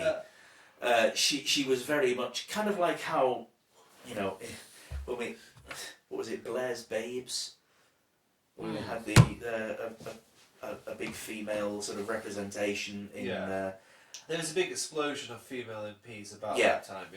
Yeah, and Laura was absolutely one of the rising stars, and I'm absolutely certain that we have not. We've not heard the last of Laura. She's got to be back in one election cycle at least. Yeah. And I would actually like her. You know, this is maybe it's a little fantasy of mine, but I would love her to stand in a rice lip. I would love her to in Boris's seat. I would love her to stand in Islington North. Because Jeremy Corbyn's gonna retire soon. Inevitably. He will have to. When the moment comes when he has to retire, I would love to see Laura Pidcock as the successor to Jeremy Corbyn. That would, I mean, if anyone was more worthy, you know, possibly Ian Lavery, but Ian Lavery's already got a seat, so you know, as far as you know, people without portfolio go, absolutely. Laura Pidcock is number one in my list. I'm sure she is in yours as well. Get back but you know, thing is, Laura Pidcock's established herself now, and she's had a temporary setback, but she's going to get back in the House of Commons soon. Form is temporary, class is permanent. Yeah, absolutely. There it is. You know, football. There we go. Football analogies. Yeah, and she absolutely will be back. Look at Liverpool, right? I mean, it wasn't so long ago that. Now you're talking my language. So Liverpool that. Big up, you red man. It wasn't so long ago that Liverpool thought that kicking long balls to Andy Carroll. Fucking Andy. Andy Carroll though was the way to win a football match, but how times have changed. You know. Don't get me started on this, because Andy Carroll, that I like Andy Carroll as a player, and I will absolutely support that, but it's the same as when we had Peter Crouch. Yeah. Peter Crouch was better when the ball was at his feet than at his head, because Peter Crouch couldn't jump. Yeah. You and I. He was 7 foot. He was 6'7" or whatever he is, but Peter Crouch never had to jump and therefore could not jump. Yeah. So why play? But you and fucking Liverpool. You and I have got to talk about Roy Hodgson sometimes, because I know you hate him. No. Yes. Yeah. No. But actually, to be honest, at the time of his appointment, it was a fucking solid decision. But it just, everything that happened. I think everything that happened since was a fucking joke. Fucking Konchesky, piss off. I think it's unfair, because do you know what? I like Roy. We will do a separate sports tangent. A separate sports tangent. But now I'll say this about Roy before we get back to politics. Yes. It's a bit like English football's equivalent of a trip to the garden centre or home base. You know. He's really, you know, just really, really safe, isn't it? What the fuck are you talking? You're pissed. No, but anyway, so like, you know, but I like the geezer personally, but anyway. The geezer. Yeah, but anyway. You went too middle class to use that word. I know, I am. I like the fellow personally, I am. Right. So anyway, basically, Laura Pidcock, fantastic. Please do not give up. Please. I hope she doesn't, because it would be a real shame if she did. She strikes me as the person who is too stubborn to give up, and that's not it's not in a detrimental statement to say that. Yeah. She. Anyway, so yeah, we've sung her praises. Yeah. That and Ian Lavery, for example. Yeah. Another great. I wish he was, and we touched on this previously in work. Yeah. I so wish Ian Lavery had stood. I had done as well, because I do believe that this will go down as a great missed opportunity for Mr. Lavery. I've got the utmost respect for him. It was kind of like, do you know what this election reminds me of? Leadership election. Yes, in 2010, it did feel that there was a kind of a gap in the leadership candidates, and it's now, in retrospect, obvious what it was. It was a Jeremy Corbyn-shaped gap. Yes. Because Jeremy Corbyn was the man we should have elected in 2010 and never did. And if we'd had a longer run at it, who knows what would have happened. But, and it does feel like there's a kind of Ian Lavery-shaped gap right now. Yeah. Yeah, I mean, even if he'd gone for just, obviously, yes, Richard Bergen.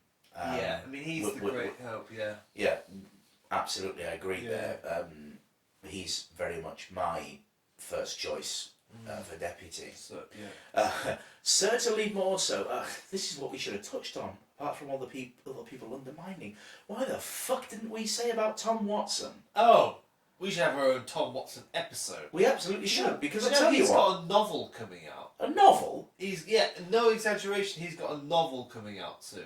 I tell you what, the only book that Tom Watson, that's not a word, Tom Watson should write is How to Cunt for Dummies. Yeah.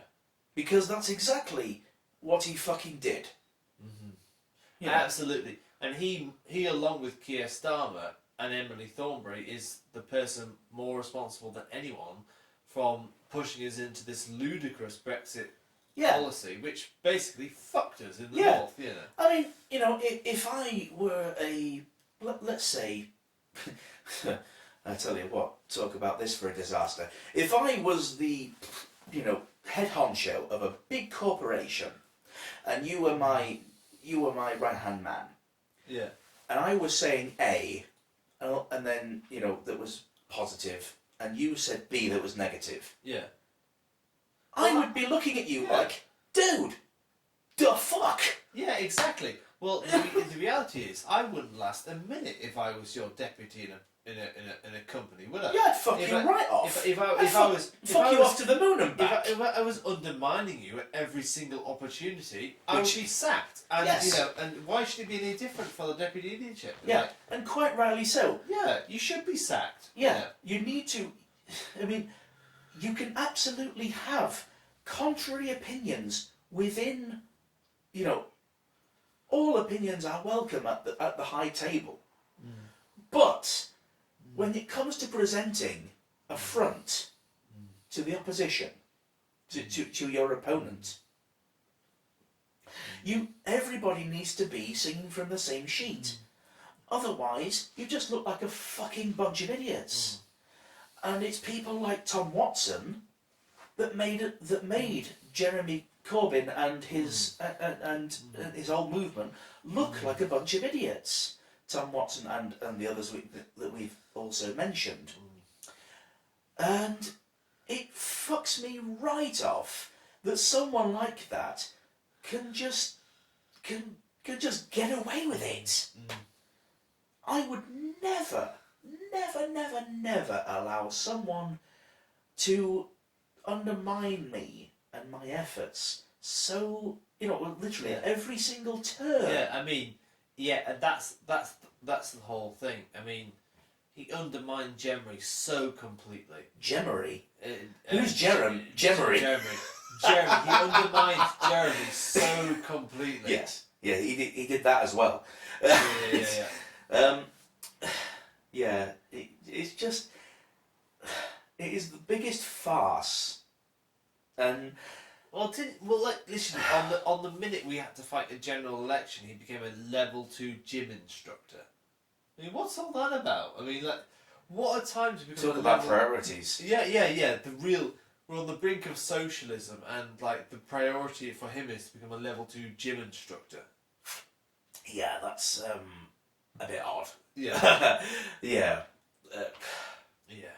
But anyway, we've got to talk about where we are now, and I want to tell you before we sign off. Are you mansplaining to me? Yeah. I've got to tell you. Listen, I want to recount this Tony Blair Ford Sierra story. Oh yes, you mentioned. I was mentioning this earlier. Ford Sierra with Tony Blair.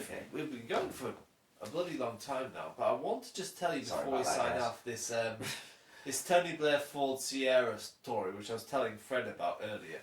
So we are Sceptical Lefties, and we're sceptical on this program. Like, we're basically the two arseholes you don't want to meet. You don't want to meet at a party because no, come on, arseholes are useful. yeah. We are those arseholes at a party. So when you say like such and such, we say that's bullshit. Yeah, but and the thing that I really dislike is people who just take things at face value and accept them and believe them. Now, so like right now, Rebecca Long Bailey is going around with this aspirational socialism shtick, and as a part of her her shtick with this aspirational socialism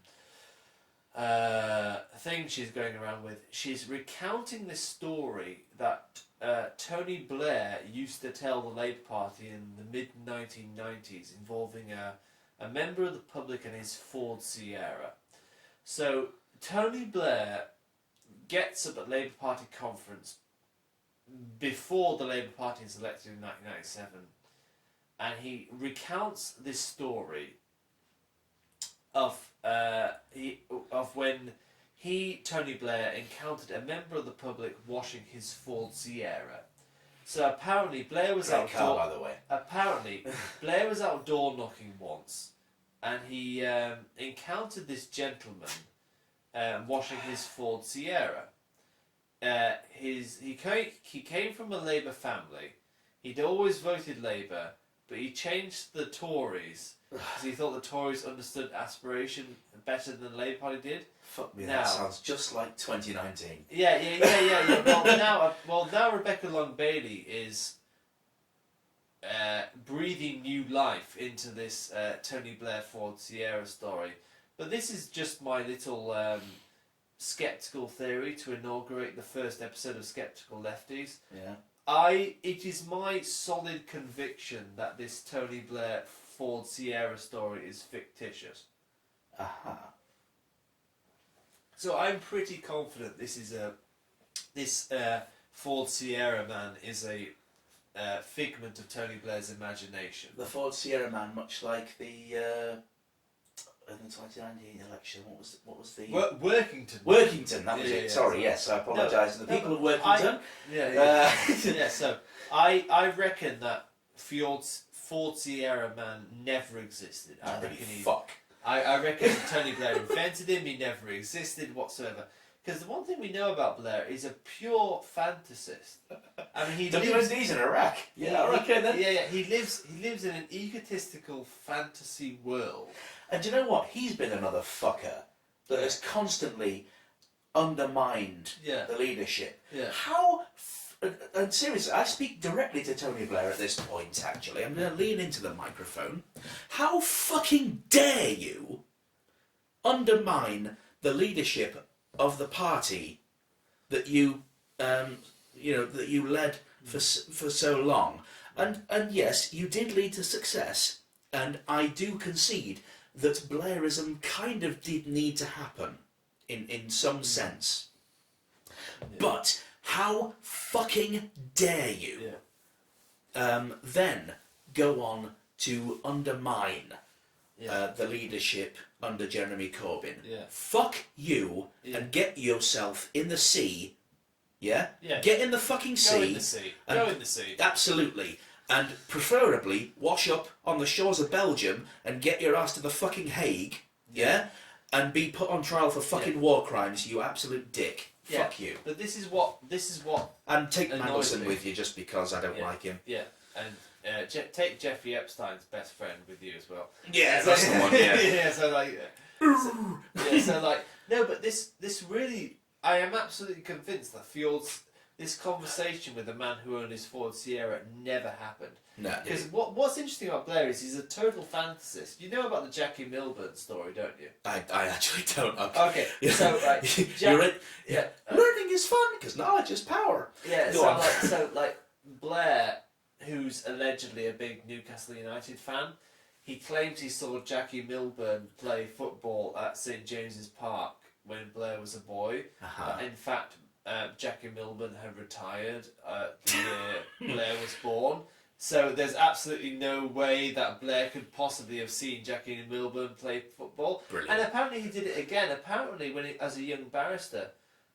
So there's a TV chef. You remember the Two Fat Ladies TV chef? I do. They were brilliant. So one of them is Clarissa Dixon Wright. Yes. Now, interestingly, before she became a TV chef. Did you nearly say clitoris there? Yeah. I'm sorry, I'm just gonna Clarissa- pull you back there. Yeah.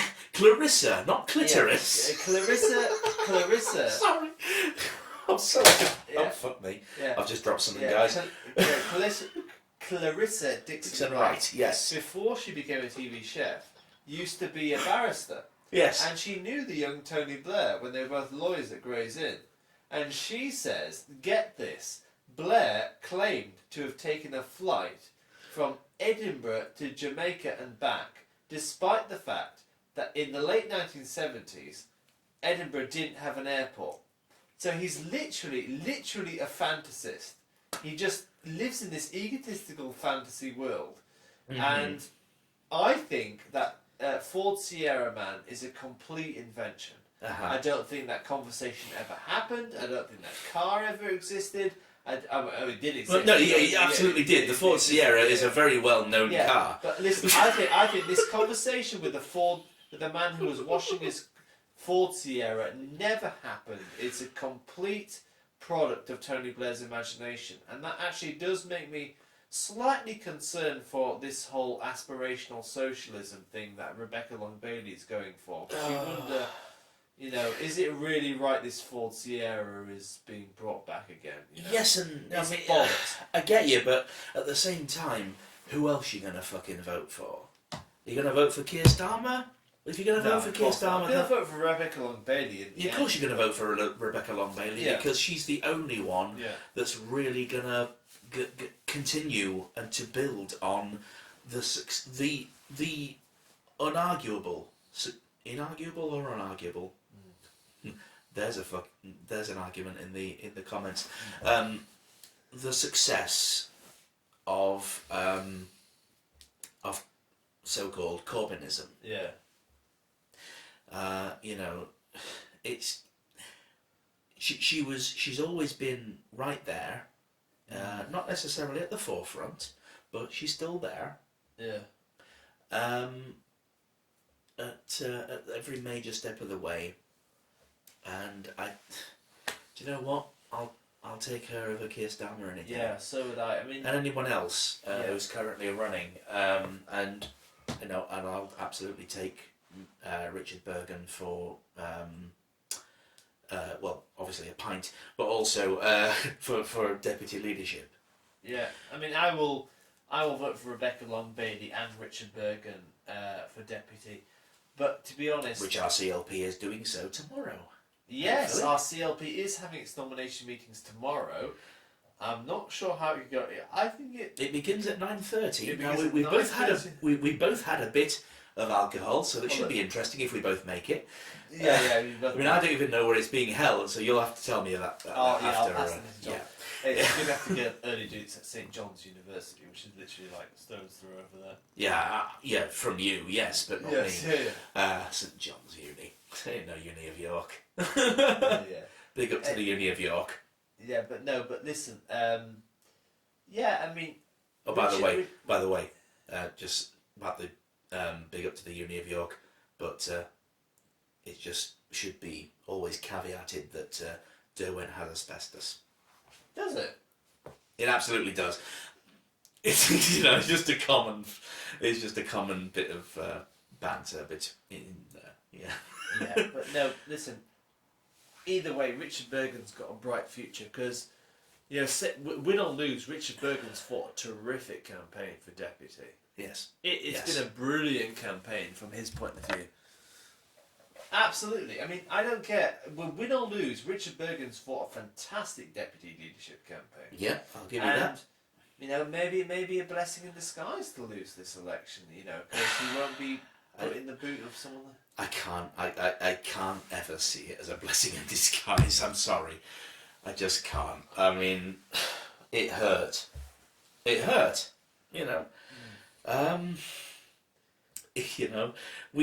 We came so close in 2017, and there was absolutely no reason to believe that we shouldn't have capitalised in 2019. Yeah.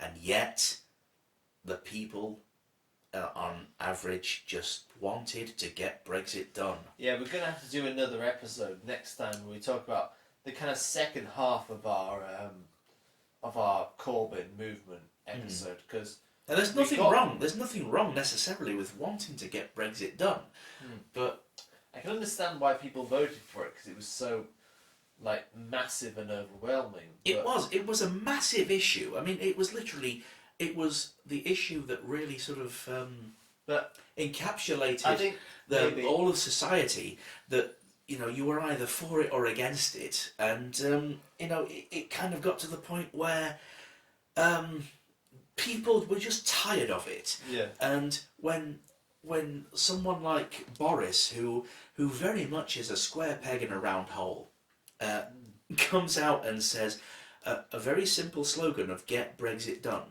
Now that's only 3 words, and that's half the amount of words that the Labour Party were peddling, which is for the many, not the few. Yeah. And it just goes to prove the simpler the message, the more it resonates with people, And I'm not necessarily calling people thick. I'm definitely not doing that, But I understand. I understand it, because when you're saying get Brexit done, and we're saying for the many, not the few, and then we're also bombarding people with a large amount of policies that were fantastic and were provably popular, I think we kind of blagged people's heads a bit. Yeah. And people kind of went, oh, do you know what? Simple. Let's go with the simple option, because that's what I voted for in 2016. Thank you. Yeah. But it hasn't happened yet. So can I please have that? And then when that's all said and done, for better or for worse, then maybe, hopefully, I'm looking at you, Blythe Valley, we'll revisit it and actually make the correct decision. Yeah. Sorry, this is I'm gonna have to pump that about out. Yeah.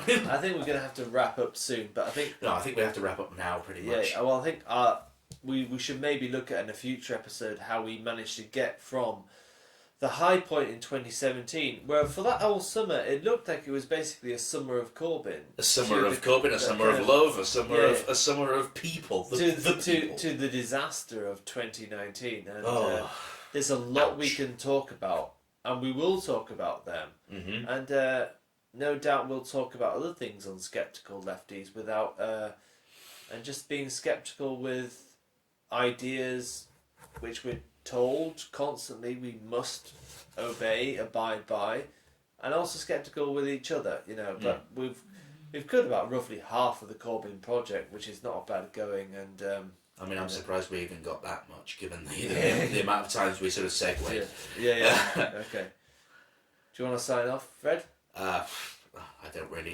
We don't really have a sign off as such. The only thing I will say, ladies and gentlemen and others, but more importantly, friends, we appreciate any constructive criticism. This is a very, very, very raw format. Yeah.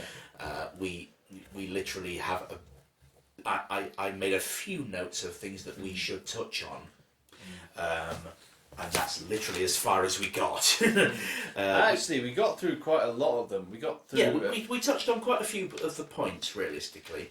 One of the things we could have gone into a bit more detail is how the Blairites in the party actually influenced our Brexit policy over a long period. But I think we can maybe talk about that in another episode. Yeah, I think realistically we need to see how Brexit pans out and then dissect it with a much more broader picture of the overall impact. Yeah. But anyway, we do appreciate constructive criticism, but at the same time, if you're just gonna comment and be a nasty fucker, then quite frankly, we're not even gonna give you the time of day. Yeah, so, we're not gonna be.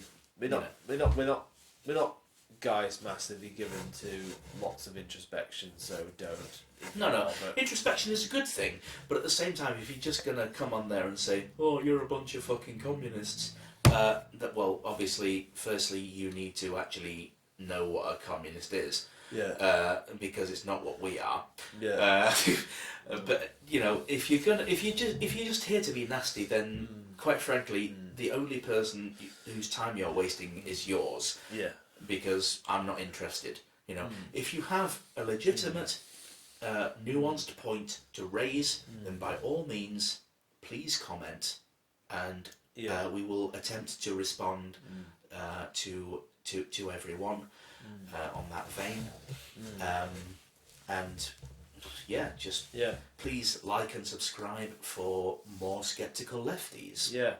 And if you have another idea of a topic you would like us to cover, if you'd like us to do any episode dedicated to, if you have an idea for a subject matter you'd like us to cover in an episode, please drop us a line in the comment section of what you'd like us to do. Yeah, absolutely. We can think of it ourselves, but obviously it's a lot easier to jump on things when they occur. Hopefully we will become a bit more slick, maybe a bit more sober, I don't know. And maybe we'll touch on things that are a bit more sort of current affairs. For example, we've just seen Trump's acquittal in his impeachment trial. Yeah. That is going to be a great one. Realistically. But it would be good to have kind of a section, given a broad kind of overview of current affairs. We've solely, I should explain, we've solely chosen to cover the broad aspects of Jeremy Corbyn's leadership in order to just basically feel our way through it. Yeah. And also, it's very important. We're very green guys. Please be understanding of the fact that we aren't professionals. No. We aren't.